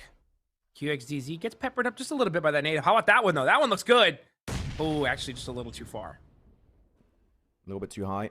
Not working out, but look at the rest of KRX. Man, they got so much utility. I feel like that's all the loot they got from Furia early on this game. So the utility, again, this is why you maintain that grenade count really high. And look at the top side of your screen. They still got 15 grenades available, but only one smoke. So denying those angles is going to be a little bit tough for KRX to pull off. But those nades, doesn't matter. Throw them until Kingdom Come, because you got a lot to work with. Wait, nice. Still 15. They just used some. Oh, maybe the number lies. Yeah, maybe the number is stuck there. Maybe that's how much they had whenever the graphic came up. But now, we're going to just see KRX just trying to spread their wings. Everybody just throwing out their util, trying to catch a knock to give them a little extra advantage. Going into the last zone here. Zone won't shift, but it will go all the way down to the center of the circle. So let's see what happens. As 8 seconds on the clock, the zone will start closing, and we're going to find out who is going to be your last Erangel of the day winner. By the way, this is not just an insane comeback story from the entirety of KRX, but Hoxie was on our MVP ranking earlier, also doing some insane damage and elimination secured. So who knows, when Tiamba are out, Aurora are out, maybe we could see one of the KRX members do a mad dash for the MVP award. As now with all the I feel like we're getting close to 15 grenades being thrown. I feel like KRX kind of extinguished most of their utility that they had available. So without that util, they might make Al-Ula just a little bit more confident to send it out in the open. But one of the players of Al-Ula I did see for a moment there does have an M79. If he still has some ammo available, that could create a decent smoke road to just get closer in range of the likes of Binny. Let's see what happens. Benny moving up now. The zone is closing. All right, now we're going to see who wins it. I think that KRX is going to have a little bit more retail here. Hopefully they reserve some of that util. Yeah, now it's starting to ring out. They're going to be throwing out all their utility here. Al-Ula are going to have to make a crazy shot in order to take the advantage. How do they still have grenades? I swear there's been more than 15. I don't know how. They just keep pulling them out of their magic hat. Now it's one. Oh, now it's one. There you go. One final grenade has been fully updated. One actually grenade available for the side of Al-Ula. Nice but shot. Red, finally, the off-angle play is going to be secured. Knocked on out. Claws might suffer a similar fate, and he does indeed. Yasser here against the world. It's a 1v4. They just can't win. And KRX make the back-to-back chicken dinner happen, and they do it in style. With some serious eliminations. KRX from the bottom of the leaderboards from 14th place. Where the heck are they going to end up after that game, man? Okay, the South Korea team just straight clutch here on the last day. That's it for Erangel, though. We are done with Erangel. We are going to Miramar. The next game, Max, will be the last chance for teams to enter the Smash Zone. So now more than ever, and this is time to just talk to your squad, get the plays correct, make sure that you're all set up, because this next game is going to be so dang important. It's going to be really intense for these squads. As you said, the final opportunity for some teams to go and enter the Smash Zone. And keep in mind, even though we might have a match 6, even if you smash in match 6 and you're not number 1 in terms of overall points, you still win the tournament. Because there's been a pretty healthy gap created by Tiamba in the last few games. So yeah, even if you are not number 1 in overall points, there's still an opportunity for you to literally steal from their hands the trophy for the Macau Invitational, as our game MVP is going to be Hoxie. And I'm really curious, actually, to see, is that going to put him in top 3 in terms of MVP contenders? Because Hoxie's been having an insane day 3 in these finals. And KRX in general, I mean, wow, just a crazy, crazy comeback here. Like I said, we saw the comeback from RRQ. I didn't think that was going to get touched, but KRX said, hey, hold my M4, like you mentioned, right? And they made it happen. But it all started off with this initial engagement. Ugh, not a fan of it. But I don't think either of these teams were, because none of them were able to make it out alive. Yeah, I'm going to call that the Aurora throw. Unfortunately, quite typical. We do see that happening quite a lot. You're just a bit of a head scratcher. Why were they doing that? We don't know. The only way to really know would be to ask the players. And especially when, which I do get why they would go up to Severny as the secondary drop location, and the plane path really favored Severny. But LGD also have set up shop over there, so maybe there were better options available. Maybe they could have gone for the mesh key instead and went for a wide east and rotate. But adaptability is unfortunately not the middle name also of Aurora. That is something that they need to work on for sure. Look at some of these fights. The Nongshim Red Force kind of allowing this tournament to go further. I feel like if Nongshim Red Force don't Furia, I feel like that might have been the Furia win. But they just get snuffed out, and the win is just not headed their direction at all that game. Tiamba is still putting up points on the board regardless. I love that push that they did there, and just boom, taken out by Alula. But a great game at the end of the day here. KRX, 7 total eliminations. That's going to be 17 points with that last game that they just did. 49 points, Max, in 2 matches. Wow. Dropping another Gum Gum pistol right now. You know, it may be turning into a Gum Gum Gatling, because he's able to get himself so many eliminations, 17 points total. And all gamers. Sure, the tournament run, I would say, is pretty much done, right, for the actual win. Though, I am looking at the rankings, so I'm not going to spoil it just yet, but all gamers not too far away from some big names at the very top of the leaderboard. So we'll see if they can try and convert into an actual massive comeback. So on the rest here, S2G also showing some signs of life, but Aurora, sure, they get 4 eliminations, but we know they needed way more. They're missing out by 3 points. Aurora, you can't afford to fumble here. Otherwise, that smash ruling, it's not going to be headed your way at all in PMMI.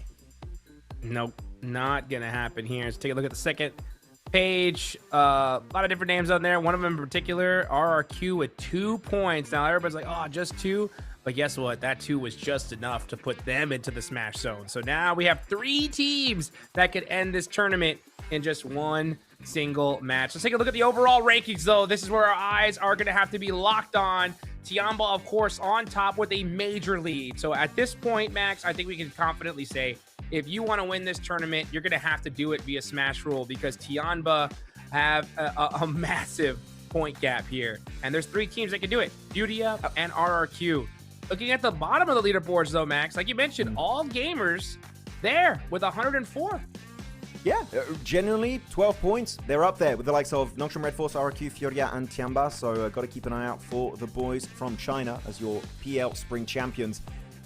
But I was going to say, the only way, actually, Furia could win it without a Smash ruling if they get a win. But then if they get a win, they win by Smash. Exactly. So that's something to keep in mind. But it could be the case for the likes of Nongshim and Aurora. If they get a big game, they could also look to close the gap between themselves and Tiamba on literally the penultimate game. Well, this next game is going to be so important, right? Because all gamers, you talked about them, they're in 8th place, right? They could still win this tournament. They could, right? And that's if they get 12 points minimum in this next game and then win the last one, right? So it's still possible. For Influence Rage, you know, absolutely possible as well. Even going down to E Arena, right? They have 102 points. They need minimum 14 in this next game. So a lot of different possibilities here, guys. You know, will it happen? Can it happen? That's a different question, but it is possible. So we'll see just how this next Miramar is going to fare. It is going to be just a critical one. But at the end of the day, the only way for that to be possible is you're going to have to make sure Tiamba, Budia, and RRQ do not win. I feel like the MVP race is done, actually. Looking at the overall eliminations, that's a 10 elimination lead that's been created. I think it's done unless we see literally a 10 solo game happening for one of these players. Actually, it's really close. Top, Hyunbin and QXC, really close, 29, 29, and 28. Really good showing. As now the other graphic for the damage, Top is going to be number 1. And actually, the gap has been closed significantly. It was almost like an 800 damage difference. But now QZZ is also going to be up there.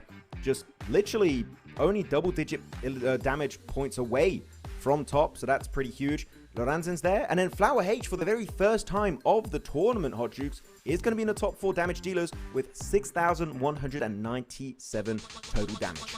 Well, guys, that's it for Aaron Gale. We're coming up to Miramar very, very soon. We got a short break. We'll be right back.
Yo. I don't think they're ready for it. On the loose, on the loose, on the loose, on the loose. With the beast, on the loose, say the truth, on the loose. Off the chain, it's all the gauge. Yeah, getting wild, shot me out the gate. It's getting wild out here. One by one, we watch them all falling. It's getting wild out here. But I'ma be the last one standing. You can't stop what's begun. You can't stop a revolution. Come in, come in. It's getting wild out here. It's getting wild, it's getting wild. Eating them, beast, eating them, feast. Fire the most, tire the least. See them at me. The trophy is within these players' grasps. You can see it on the looks on their faces. These guys are locked in, ready to go. The second to last match of the PUBG Mobile Macau Invitational Grand Finals is now. Here we go into Miramar. Let's get it done. Let's see if we're going to get someone in our top 3 teams to get the win, or other contenders are looking to take them down and make it a total of 6 games played on the final day of the Macau Invitational Grand Finals. Here we go. Great shots. Taking a quick look at Partona of this Battlegrounds. And by the way, I did a little bit of research, Hot Jukes. Okay. So far, the current record, globally speaking, for PUBG Mobile Esports, with the amount of teams to make it in the Smash Zone, has been 3 that was reached, and actually was tied, but it was reached last year during the PMGC Grand Finals with, it was secured by Alpha 7, also Ulf, and Alpha Gaming back then, now Aurora. We could beat this record right now. It could be pushed up to 4, 5, maybe even 6 teams entering the Smash Zone, but of course, that is if our current top 3 lobby leaders do not get the win. Oh boy. Well, let's see what ends up happening here. As we're going to see Fudia hop in the vehicle in the Marauder real quick and get moving here. Tianba going towards Valle del Mar. They're going to be all the way down south. And Sounds so nice. I love it.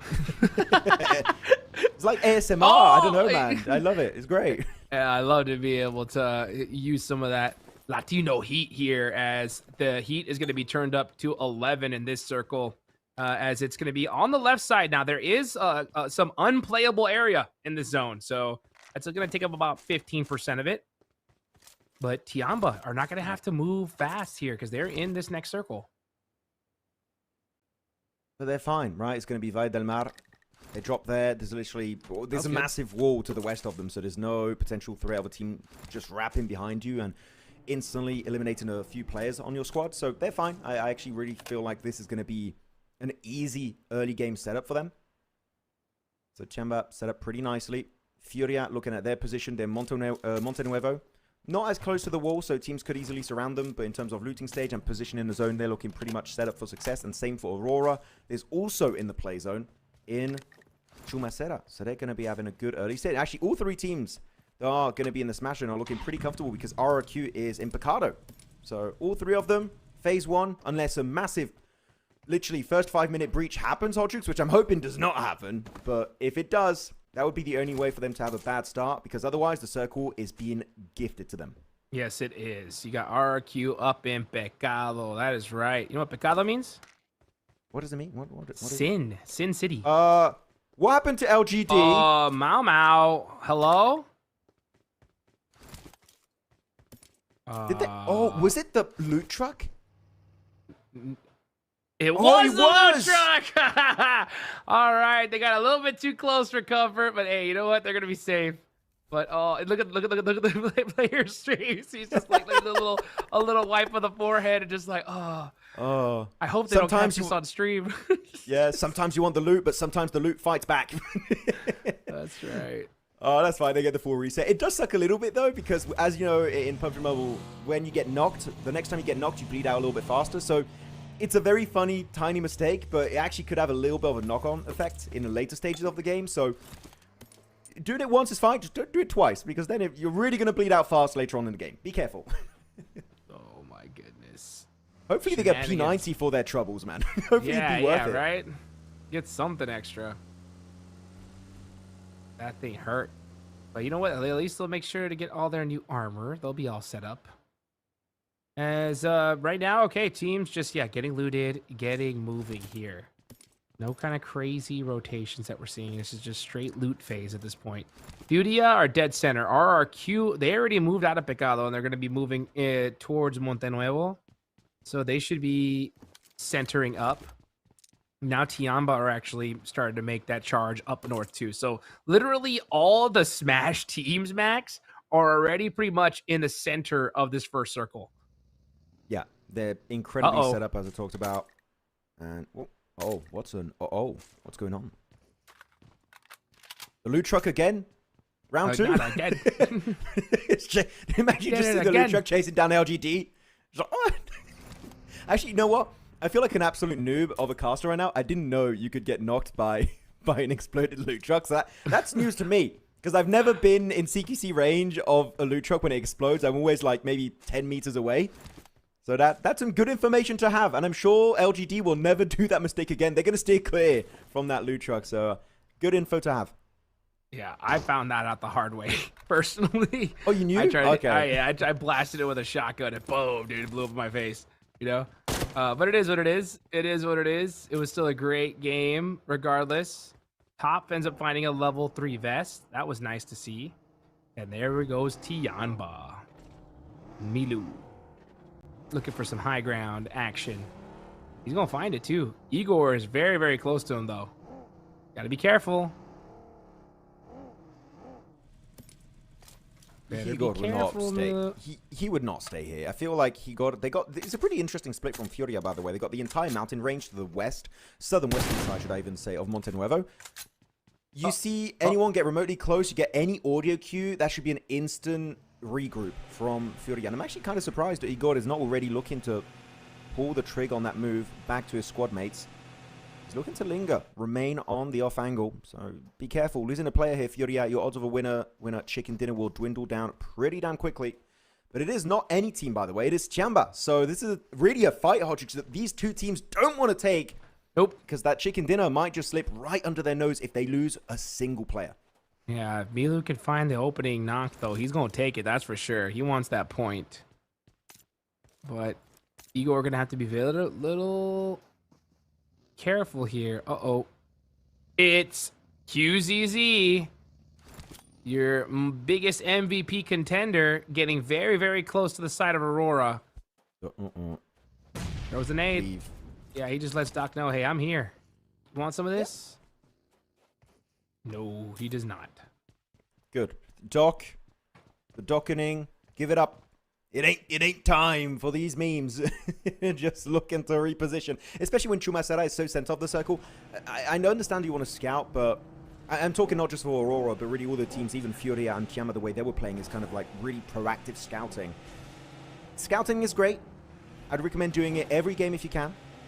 It's not worth trading information for players, right? If you can keep your entire team alive, it's better to keep your full team alive than being down to 3 and having extra information. Unless it's like a very extreme case scenario. Otherwise, 4 players is always more valuable than information in a lobby like this. Sigurd looking to move the car. And I feel like he's not looking to regroup. He's just making a bit of noise. Just making known this building has been occupied. Someone is here. My building. My building. So please leave. Yeah, please get out of here, dude. Get out of here. Yeah, that's what everyone's doing. I like that. I like how these pro players, they just shoot shots and say, hey, this is taken, right? Because they don't want the fight. You know what I'm saying? They do not want to deal with an engagement here because transitionally, if you have to end up into an engagement, you're going to get third-partied. So, like for Firem, was that a misclick or was it just him trying to take control to scare away what was down the east of them? BTR? I feel like it is just trying to make some sound to say, hey, we're ready to fight. Don't mess with us right now. It's phase 1. It's not worth it. You don't want to take the fight. We don't want to take the fight. Let's agree to disagree and just call it a day. And I feel like that's what RQ were trying to do, and I respect it. Though this circle for Tianba, actually, if you're Tianba, Hodrix, I would even say you drop Valle del Mar, might as well just go straight back to the city and avoid all those northern and eastern teams pushing in phase 2. I don't know, that the city's good, but that mountainside on the left side is like the best position in this circle. It's good too. I agree. Yeah, it's such a dominant position. So either or will work, but I think that mountainside's right. Yeah, you can tell they are taking it here. So Tianba are gonna be rock solid for this circle positionally. King of the mountain, king of the mountain. That's Tianba. Gotta be careful though, because this is pretty bad ridge to keep your car safe. I would say if you can find a better parking spot, that would be huge. But Fury are looking to just jump ahead of their location entirely, just cruising their way through the valley. And actually going for the mountain that you talked about, which as I was looking at the map, it actually kind of is a better option than Valle del Mar, so I fully agree. But Tianba, I feel like we're scared to have to go downhill, over the valley, back uphill. It's a bit of a risk, especially when you don't know where teams are going to rotate from and where they're going to stop. So, I get it for Tianba, and I do respect the approach. Suki from Weibo will be the first blood secured by Influence Rage, so keep in mind they could also look to make a little bit of a push in the Smash Zone. Now just 7 points away from 116. They could make it happen here on Miramar. Yeah, you have to hit 116 and then win the next match. So this is the last chance for all these teams to reach that Smash Zone. And now Bay is looking to shut down the dreams of Influence Rage as they're trying to pick their team out. Lawrence is going to get thirsted 100%. Little boy getting pieced up. Yeah, this is just worst case scenario for Influence Rage. Hey, Weibo, you know what? Sure, take the fight. You won it last year, PMHI. I don't think they want to be known as the team that were first and then literally last place in the finals. Just overtake S2G. I feel like that's really all they're aiming for, because the PMWC Dream is pretty much dead in the water. Z Arena, very aggressive. On 90 team, it's currently the lobby leaders, Chiamba. They can't afford to fumble Hot Jukes. They need a straight up, easy, landslide victory if they want to have a chance to go for the win. But E Arena, they're committed, they're aggressive. They want a piece of Chiamba. QZZ now able to get the bounce nade down. Now E Arena are going to have a good opportunity to get on in here. Joker knocks down QZZ. That's a huge initial knock. Milu is down. Tiamba is falling apart. This dominant position. E Arena want it. They want the chicken dinner. And are they going to get it? They are. So E Arena have eliminated Tiamba. He just had a little hug there. He literally touched his character model before getting eliminated. But what an easy fight for E Arena. Those grenades in particular just beautifully executed. That is how you made that position of Longhouse. Their Influence Rage also involved in a bit of a, well, I would say cheeky skirmish. It's a really bad skirmish for them without Picolino, as he's getting surrounded. And not only by Weibo, it's also KRX wanting to get involved, looking to get an extra few points to maintain this comeback opportunity. As that's it, Influence Rage not getting anything done in this game. And actually, looking at the elimination feed and also the leaderboards, Nongshim Red Force reaching 116 points, Hot. We now have 4 teams in that smash zone. There we go. So if Nongshim Red Force win the next game, that is it. They will become your champions. Aurora, KRX, all looking to push into that smash zone as well. Man, this is going to be crazy. The next game, if we get there, is going to be wild. Oh, KRX though getting hurt. Yeah. Yeah, that's really bad. You just need 3 more points. Even if you get eliminated, it does not matter. Just 3 more points, KRX. And you'll not only overtake Aurora, but also join Nongshim Red Force, Fioria, RRQ, and Tiamba up in the smash zone. RRQ, they're also looking to go for the win, but they lost a member. Fioria also lost a member. As a 3-man, the results of a chicken dinner go down significantly, Hot Jukes. No more room for mistakes. I want to see that KRX fight down on the bottom left. Show us that right now, because that is so important. If KRX get these 3 points, they will reach the smash zone. I can see him there with the nade. I'm going to be casting that little mini perspective. It looks like they did get a couple confirmations, but now can they get the next one?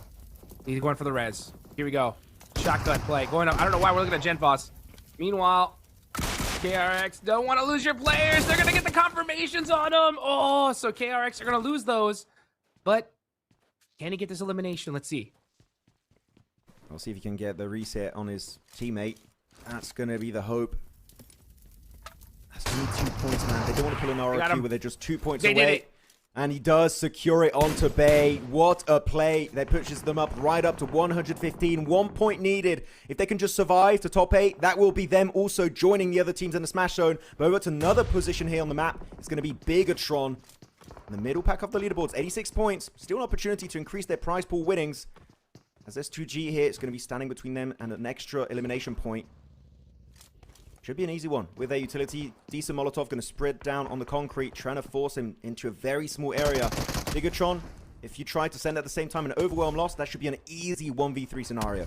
Yeah, inconsequential fight when it comes to leaderboards here, but a fun one to see regardless. Federales with the explosive bomb! Ooh, All huge! right, we got to see it. Gets lost. Very, very nice. Sook is watching it from the lobby. He's like, I'm so proud. Now that's how you use an explosive. But I mean, actually, it is a very good way to play there, because it's one of the few buildings where you can easily use the explosive bow on the roof inside and get that damage dealt. So that was a very, very tricky play, and he pulled it off beautifully. Well done indeed. Gemfos, though, looking back at his POV, playing with the M1 Garand and just taking a few shots to show again they're willing to fight, scaring teams away. But really, looking back at the overall scheme of this game, as the circle's about to shift, Fioria, will they be rewarded once more with a very central position?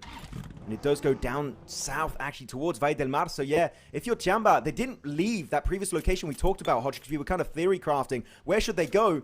They didn't go anywhere that we expected, and by doing so, I feel like that was a mistake, and E-Arena instantly shut them down. That is a very unfortunate way for them to end this first Miramar. Well, let's see what Aurora can do. How are they going to end it out? They need 3 more points to reach that smash zone. And I'm going to say it here, guys. If KRX don't get that one, if Aurora don't get, their chance of winning this is 0. There's no way they win this tournament. If they're able to get to that smash zone, they have a chance, because all they got to do is win 1 game, and that's the last game of the day. Let's see what Aurora, though. Aurora now battling it out with D plus Kia. Come on. I don't even care if Aurora win or not. I just want to see 6 teams in the Smash Zone. Me too. KRX need 1. 3 more points needed for Aurora. Even if they get fully eliminated after this fight, they just need 3 points secured on D+. This would be a record-breaking global event if we can get 6 teams over 116 points. And meaning a third of the lobby would be in the Smash Zone. Yep. The likelihood of us getting an actual Smash, internationally speaking, the very first of its kind, Hot Jukes, would be through the roof. We need to see it happen. This is maybe one of the only opportunities we'll have this year of this situation going down. And it's not a big ask. It really isn't. KRX just needs 1 point. Aurora needs 3. Can they get it, though? Man, if Aurora doesn't reach Smash Zone here, it'll be just one of the biggest fall-offs. I mean, they were a lock for it coming into today, but just 4 matches in, hardly putting up anything on the board. Can they do it now? They're being very cautious. I mean, really good use of the ridge from Aurora because they see that D+ don't have circle advantage. Same for BTR at Third North. party? And as they see D+ getting peppered, getting knocked, they want to try and steal away that point. Oh, this is good from top. Really good response. We don't want to take that line of sight. We just want to try and get that elimination for free. We don't care how we do it. The nade's coming out, and it gets that knock confirmed. That's Yol now pushing them up from 3 points away from the Smash Zone, now down to 2. And Chips instantly, knowing that position is nadeable, looking to go down below in this ridgeline. Two more. Can they secure those eliminations, Hot Jukes? Can they make it happen? 2 more. That's all they need. Doc moving around. They should be able to. I think they have the gun skill to do it. It's just got to make sure you put yourself in a good position. Don't spread yourself out too thin. This is 2 different teams you're fighting here. Reefus all the way in the back line, not able to really help out his team just yet. Okay, let's figure out what they're going to do. Doc moving up towards Bigatron. You know, he's itching to fight. Oh, this is back KRX down to just a solo player. If he gets eliminated, that's it. They won't enter the 116-point club as D+ Kia looking to go for a quick surround play, trying to wrap it all around the side of Aurora. And Doc is just solo up north against the entirety of BTR. The docketing, will it work out in their favor or will it be their downfall? As Top going for the cheeky jump shot, trying to get something. God, he does get the damage. It's Reefus. One more. Connects onto Noble. They confirm it. And with that said, they gave himself 3 eliminations. We wait for the leaderboards to update, and Aurora will enter the Smash Zone. And now just looking for the flex as they eliminate the entirety of D+.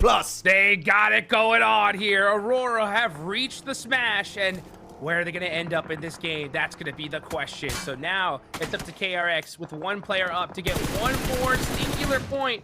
But now Aurora have woken up. They are starting to dominate this lobby. The next zone, though, does go away from them. They're going to have to get looted up, and they're going to get going really, really quickly here. I'm not even playing the game, and I'm feeling just so much pressure right now. Of course, looking at this, if Aurora or Noxian Red Force get the win, it will not count towards the Smash ruling taking effect. The only teams that can really smash right now would be RRQ and Furia. You can see that with the little target symbol on the rankings. Only those 2 teams can end the tournament on this 5th game of the day. And Furia actually talking about their position. They're in circle. They got a great valley spot. It's pretty hard to breach. They just want to trans zone teams away. One of those teams being actually RRQ, the other team that could end the tournament right now. Any casualties would be massive as Lepar, out of nowhere, just finding Razak on BTR. Whew, these guys just constantly fighting. Even in a bad position, they can still take home some points. Uh-oh, trying to catch Sweat and Squad, trying to reach that Smash Zone as well. They're not out of the race for it just yet. 106 points. They got to cross the road, though. Turney K able to make it to safety. How about the last one? Here comes Mormon. And he should be able to make it as well. So E-Arena forced to do a northern wrap rotation.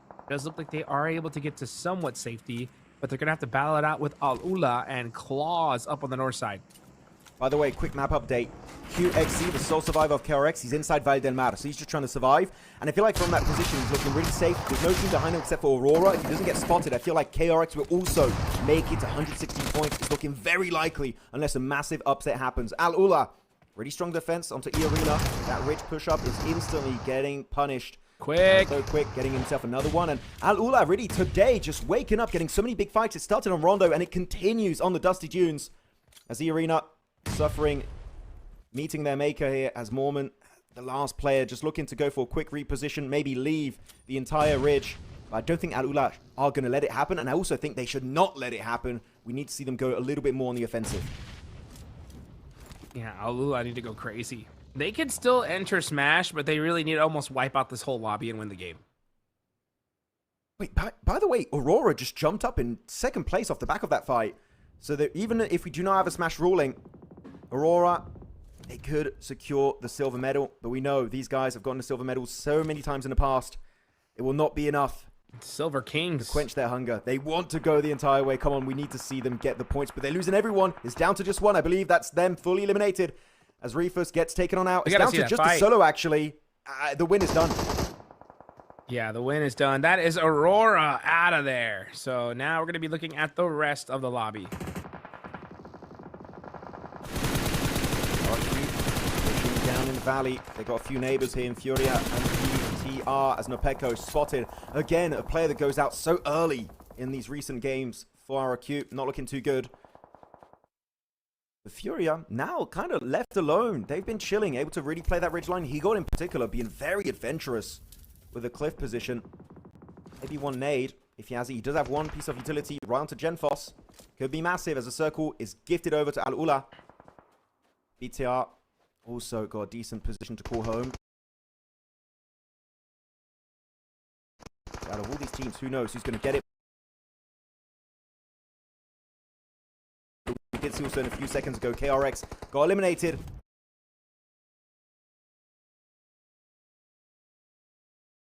It will be only 5 teams in the Smash Zone.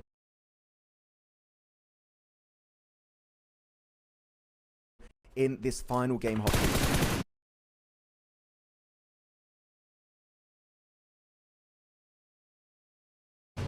And down goes Genfos. So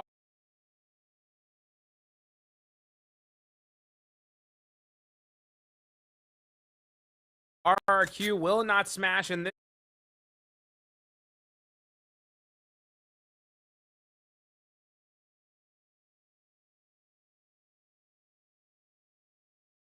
The beast has awoken inside them, and they've been taking so many big fights back-to-back in these last 2 games. They don't even need to get anything done, Hot Jukes, if they want to make it to Paris. Their position is already locked in. But just for the fun of it, they take down Thunder Talk, and that's a top 6 for them. Really not getting anything of value done this match. Man, all gamers, though, they could reach the Smash rule real quick. The Smash Zone, at least. If they win this game, or even just do a little bit more here. Only 6 more. Actually, no. Yeah, they can. They can. They have to win this game with some more eliminations. Not even win it. A second place would be enough if they purely get placement points, or even just a top 5 with eliminations, which they are in top 5, right? So actually, yeah, I kind of forgot about All Gamers entirely for a big portion of today, which is my bad. Which is definitely my bad, because they are making it happen. It's not over for your PL Spring Champions. But I feel like this is tough because there's so many teams you have to pay attention to. Anyone can take it home. This is one of the toughest tournaments as a cast, I would say, Hodrix, because there's too many storylines literally all intertwined and clashing at the very end. We just don't know what's going to go down at the very bitter moments of these games. Yeah, I mean, Al-Ula, if they take out everybody and win the game, they reach Smash Zone, right? All Gamers right there. They could do it. Furia win this game, it's over, right? It's the only team that really can't do anything is Bigatron at this point. So Razak getting knocked by All Gamers, that's going to help them out, that's for sure. But let's just see what happens here. Yeah, BTR not looking too good. Hyunbin, MVP contender, rocking up good Molotov inside of that building. And BTR, all the control has just been completely lost. The grasp on this game has been completely denied. And that's going to be another Molotov by XEY this time. But though he doesn't have time to flush it out, it's Nongshim Red Force for the win. Keeping all 4 members in a very healthy position. But Furia looking for the third party. We saw earlier, it's very nadeable. They get one, get a second. Nongshim Red Force. They still making a Smash Zone, but the chicken dinner here, it's looking to be taken away by Furia. That could, again, end the tournament right now as they reach the top 4. Furia's on a tear. They are on the move right now. Now it's Chief getting knocked by Hyunbin and gets thirsted. That is huge to the side for the whole lobby here. As Silence and Igor, it's up to them to make something happen. 1v2 situation. Hyunbin holding the angle. Igor throwing that molly into the building. That's going to shut down that angle. He is actually on fire, and that is Nongshim Red Force out. Furia with 2 players up. Gonna try to steal this chicken dinner away and the whole tournament away from everyone. The circle is not looking too good for Furia. And really good play from Hyunbin. He flushes out Chief, meaning it's not a trio, it's down to a duo. And it's the man advantage headed the way of All Gamers and Alula. It's looking bad. For All Gamers, as you said earlier, right? If they do go the entire way, Smash Zone is available. They could make it 6 teams entering the 116-point club. As great spray from Silence, making the numbers of All Gamers dwindle. But in that position, it still seems like a pretty reasonable spot, so I'm not too scared. All Gamers should remain as a full team. But the team that scares me the most really is Al Ula. From the high ground position, looking really comfy in Phase 7. Might be the case in Phase 8. They can just rain absolute hell upon every single one of the enemy players. Yeah, there's no way. I mean, the whole lobby has to realize that where Furia is, right? They have to know, okay, Furia's still alive. They are down there. So, honestly, the smart thing is All Gamers and Al Ula just focus right here on this position. Take them out. Allow yourselves a chance to continue into the last game of the day. And now Igor, it's all up to him once again by himself to make some magic happen. Igor, I mean, at this point, you just want to try and survive. I'm going to use the C word. He has to camp it, really. Oh, no, is he going to slip down again? No, okay, he makes it. Okay. Got to be careful because that blue zone damage is taking hard on Phase 7. I don't think he has the meds to survive it. But he does take a bit of damage, trying to make it over the lip of the ridge. All Gamers looking that way. They know especially that other player was a player from Furia, trying to put down the smokes to survive, make the push over onto Liu. He makes it to a bit of a safe haven there in that building, which is very nadeable. And as I say that, Liu already instantly about to pull the trigger on that one. Good nade, get some damage, but the flush has yet to occur. That one hurt. And the blue zone, oh my gosh, it's going to push him out. He's got to walk out. No, he's going to count. No, actually, he is going to go ahead and send it. Yeah, he wants it. No, that is Igor out. No smash happening here. But All Gamers can reach that smash zone. Al Ula, unfortunately, not enough eliminations to get into that position. But still going to put themselves in a good spot to make some money. What? Jukes is done. They're just 6 points away. They get second place. This is All Gamers entering the Smash Zone 100%. Even if they do not get the chicken dinner, it's worked out. Meaning we will be having 6 teams in the Smash Zone on the very last game of the Macau Invitational 2026. And if they can get the cherry on top with a win, that would be even more impressive from the China PL Spring Champions. Liu rocking up good ridge control as Reb will be snuffed out by Flower H. That has been showing up some amazing results today. The numbers have just been through the roof for this guy. And now with that ridge control, who knows? I do believe, yeah, All Gamers still got 5 nades and 3 nades in the hands of Al Ula. In a low ground position like this, 1 grenade, Flower H might just get taken out instantly. Who's going to win it? Who's going to win it? Right now, All Gamers, like you mentioned, going into that smash zone. Al Ula looking to put some more money into their pockets here. This is going to put them in a good position to maybe even steal a podium finish if Al Ula be able to win the last game. But yeah, just a little too late to try and steal the championship. But All Gamers are now in that position where they can make it happen. It's a possibility. Definitely is. For a team that really, I would say everyone just completely started to ignore after the initial 2-day performances, especially day 2. They could bring it back from the brink of death and actually be crowned the champions. That would be an insane statement. But no one is to be underestimated on the PUBG Mobile Esports global stage. It's 2v2. It's getting intense. At least we know we are going to be having a final match after this. It's not done or dusted after this performance. So nade comes out. Flower H, luckily enough, still has 3 pieces of utility. And the center of the circle does favor Flower H and Liu. Al Ula don't have any options here, Hot Jukes. They need to push downhill. And that transition is going to be one of the toughest to execute in the entire game. Here we go. It's a party on the mountainside. Yeah, sir. Just trying to get some shot down. It's a nice headshot and gets it on Liu. So now it is a 2v1. Al Ula versus Flower. Flower is in big trouble here, but these guys have done enough. That is an Al Ula win. Good to see the MENA team busting out a chicken dinner here.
can pass them points-wise, right?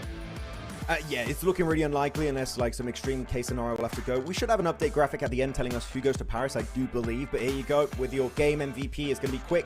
But really, it is good to see Quick present again. His last few games have been absolutely stellar. So overall, congratulations to Al-Ula and Quick in particular. Even Claus had some good moments here and there. He's been really all over the place, but still getting some points. So really, really happy, genuinely, for the boys from MENA.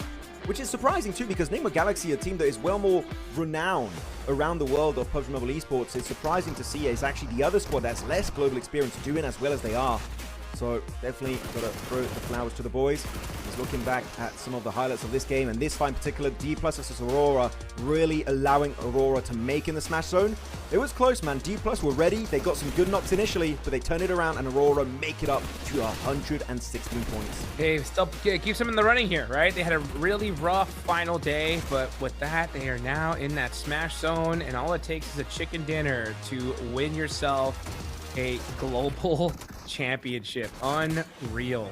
As we saw that. What's up? Actually, just to say, I feel like this is the most intense global finals we are ever gonna have. This game is gonna be absolute cinema, and I ain't memeing it for jokes and giggles. I really mean it. This is gonna be the most insane, craziest game we have ever witnessed. It's not maybe quite not on the level of that PMGC 2024 finals in London with the island finish for D+. Maybe not to that level, but it's second place in my opinion. I feel like this could be the second best global finish we have ever witnessed in PUBG Mobile Esports. And I'm gonna keep my voice locked and loaded here, man, because I have a feeling it is gonna be long gone after this one. Because tomorrow, this next game is gonna be absolute insanity. Al-Ula, 19 points, good to see. Judia with 12, and then yeah, all gamers sneaking their way by just what is it? Maybe 1 to 2 points into that top. At least into that Smash Zone. Wild here to see right at the end. Yeah, absolutely crazy stuff for a team that I feel like, again, a lot of people, myself included, just kind of stopped paying attention to. And I was like, nah, not really happening. I feel like the dream's done. But no. They said, sit down, boys. We mean business. And they're bringing it back from the brink of doom. So, here you go. The leaderboards are here. And they do jump over in a Smash Zone by a single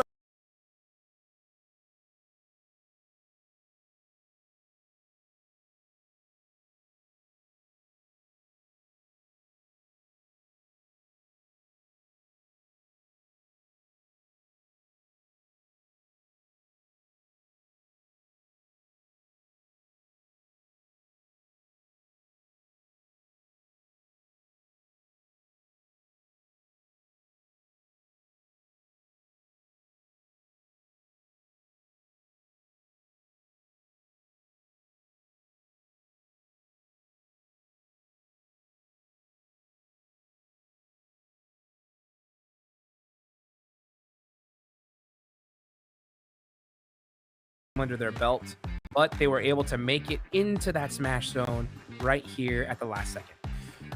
Not gonna lie, the way Aurora's been playing, it's not enough to get a win. So actually I would say Aurora is one of the teams that I think has the least likely chance to make it and get a winner chicken dinner. But that's the thing about Aurora, is when you start to doubt them, Hot Tricks, that's when they're like, actually, we're really good at PUBG Mobile Esports. Oh, I forgot. But I forgot I shoot with my left hand instead of my right, it might be the reverse curse right now happening for them. As we go on to the second page, very unfortunate turn of events for Influence Rage after their insane consistent run from yesterday.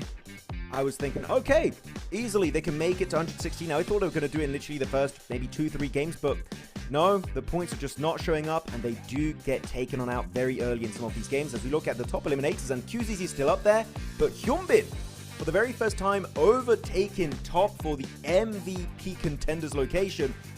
Who knows, Hyunbin, maybe in the very last game, could be showing up and getting that award for himself. That would be wild. You'd have to go crazy in this last game, but who knows, right? If Nongshim Red Force get crazy amount of eliminations and win it, I mean, that's it. They're your champs, and who knows, Hyunbin might be able to take the MVP as well. Crazy to think about, especially with how consistent QZZ has been all day, except for the last game. Yeah, last game, he ends up going out early, and top is still going to continue and hold on with that top damage. Still, extra damage headed the way of top. He's going to be #1 overall, but Flower H able to jump from 4th position to 3rd, maybe looking to... I mean, actually, one decent game, and Flower H could be number one in terms of overall damage, but we were told we're not checking out the MVP rankings just yet. It's going to be a bit of a surprise as we get ready for the final match of the PUBG Mobile Macau Invitational 2026.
Yo. I don't think they're ready for it. On the loose, on the loose, on the loose, on the loose. Do the beast, on the loose, say the truth, on the loose. Off the chain, it's all the gauge. Yeah, getting wild, shot me out the cage. It's getting wild out here. One by one, we watch them all falling. It's getting wild out here. But I'ma be the last one standing. You can't stop what's begun. You can't stop a revolution. Come in, come in. It's getting wild out here. Yeah, it's getting wild, it's getting wild. Eating them, beast, eating them, feast. Fire the most, tire the least. See them admitting defeat, and they so useless. I'm so ruthless. New phone, who this? Give no reply to excuses. Got no bite, man, I'm toothless. Living a lie and the truth is. Got this power, bringing it. Play my anthem, singing it. Every mountain, ringing it high. I soar, I rise, reborn. Strapped, I'm back like never before. Taking my final form.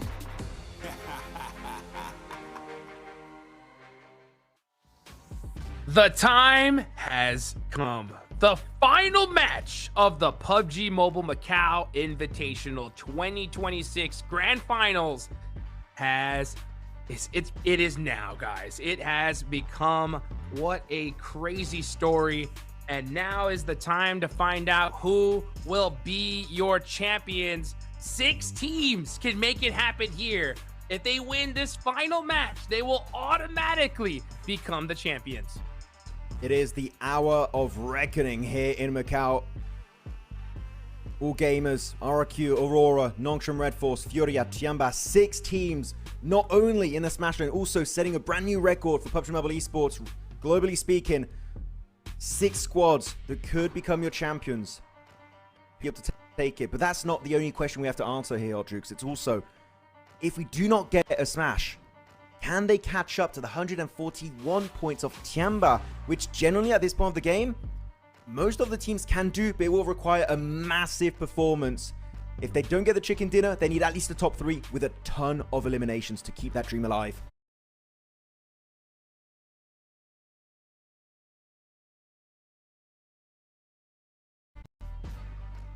Here we go.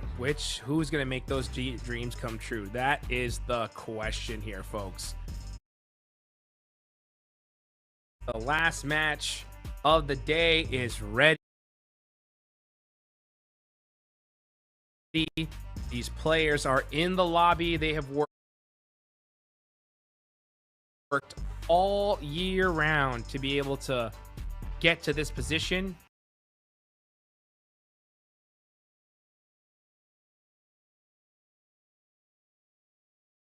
With one of the most competitive lobbies I have seen in PUBG Mobile history. Let's find out what is gonna happen. And here we have it. Who will end the game? We have, for the very last time, made our way onto the dusty dunes of Miramar. It's match number 18. Smash Point is in full effect. 6 squads could be crowned your champions. And who will it be?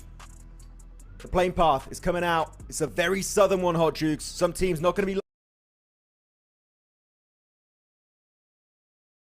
loving it. Jamba, as per tradition, make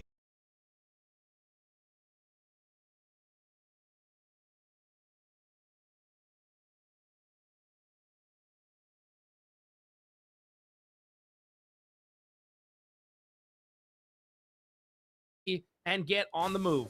Usually I would not care too much about this kind of a circle, but because so many teams, actually all the teams down the Smash ruling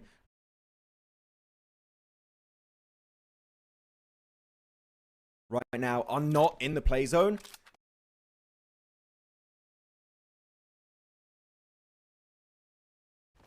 This phase 1 rotation could already kind of shut down the opportunity for one of the teams to be crowned the champions. Except for maybe Chamba. They could still remain number 1 even if they get 0 points because of that massive lead they created for themselves. It's going to be a 12-point gap they have, which technically speaking, Furia is most likely able to close it without a win. Unless the other teams below, Nongshim Red Force in particular, get a huge elimination-centric game. And I really got to give a lot of respect to Nongshim Red Force. They've really never given up, even after some ups and downs throughout the entirety of this event, Hot Jukes. The way they've been able to just come back, especially on the last 2 days of the finals, is nothing less than impressive. And if they can actually pull it out here, out of nowhere, this will be one of the most impressive tournaments win I have seen in a hot minute in this esports. So Nongshim Red Force, and especially Hyunbin, will see if they can bring it back to South Korea. Let's go. So out of all the top 6 teams that could win this tournament, right, you have Tianba and all GAMERZ from China, Furia from Brazil, and of course you got Nongshim Red Force South Korea, Aurora from Mongolia, and you got RRQ just waiting to see if they can make the crazy comeback as well. I mean, what a crazy tournament so far, Max. It's been pure madness from start to finish. And you know what? We're talking about the teams in top 6, Aldrich. I kind of want to broaden the conversation a bit more. As KRX, Al Ula, Influence Rage, E-Arena. Let's say it's not MASH. MASH,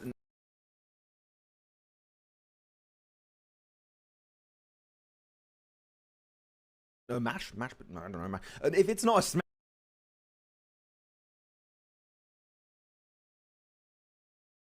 Smash for the top 6.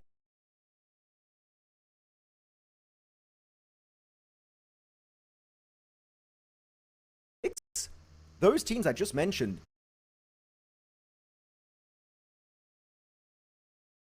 the point gap is not that big. They could do also push up in top 3 if the top of the rankings don't get really that many points on board. So it's not just the top 6 really. I would say it's the top 10. We need to pay close attention to. Jamba finally going to be good for their own rotation. I like that they delayed it a little bit here because it allows teams ahead of them to just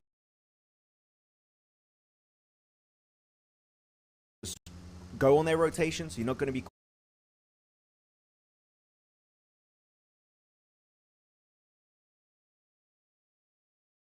caught off guard on that western highway.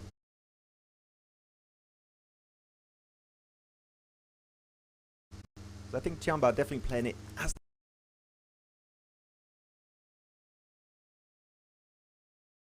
that one. That would have been a huge knock right there. So Igor moving away from now. Oh, that's RQ! Alula finding Lepar. Devastation on the side of Indonesia. Oh, they tried to do a repeat of their Miramar win of yesterday, going for the high ground, but Quick was quick about it. Al-Ula, extra points secured for them. Looking to jump up in the rankings a little bit, overtaking maybe KRX in 7th. RQ going up there when you've done such a long, wide rotation to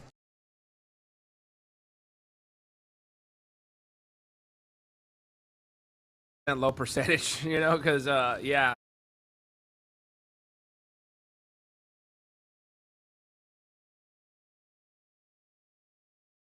This lobby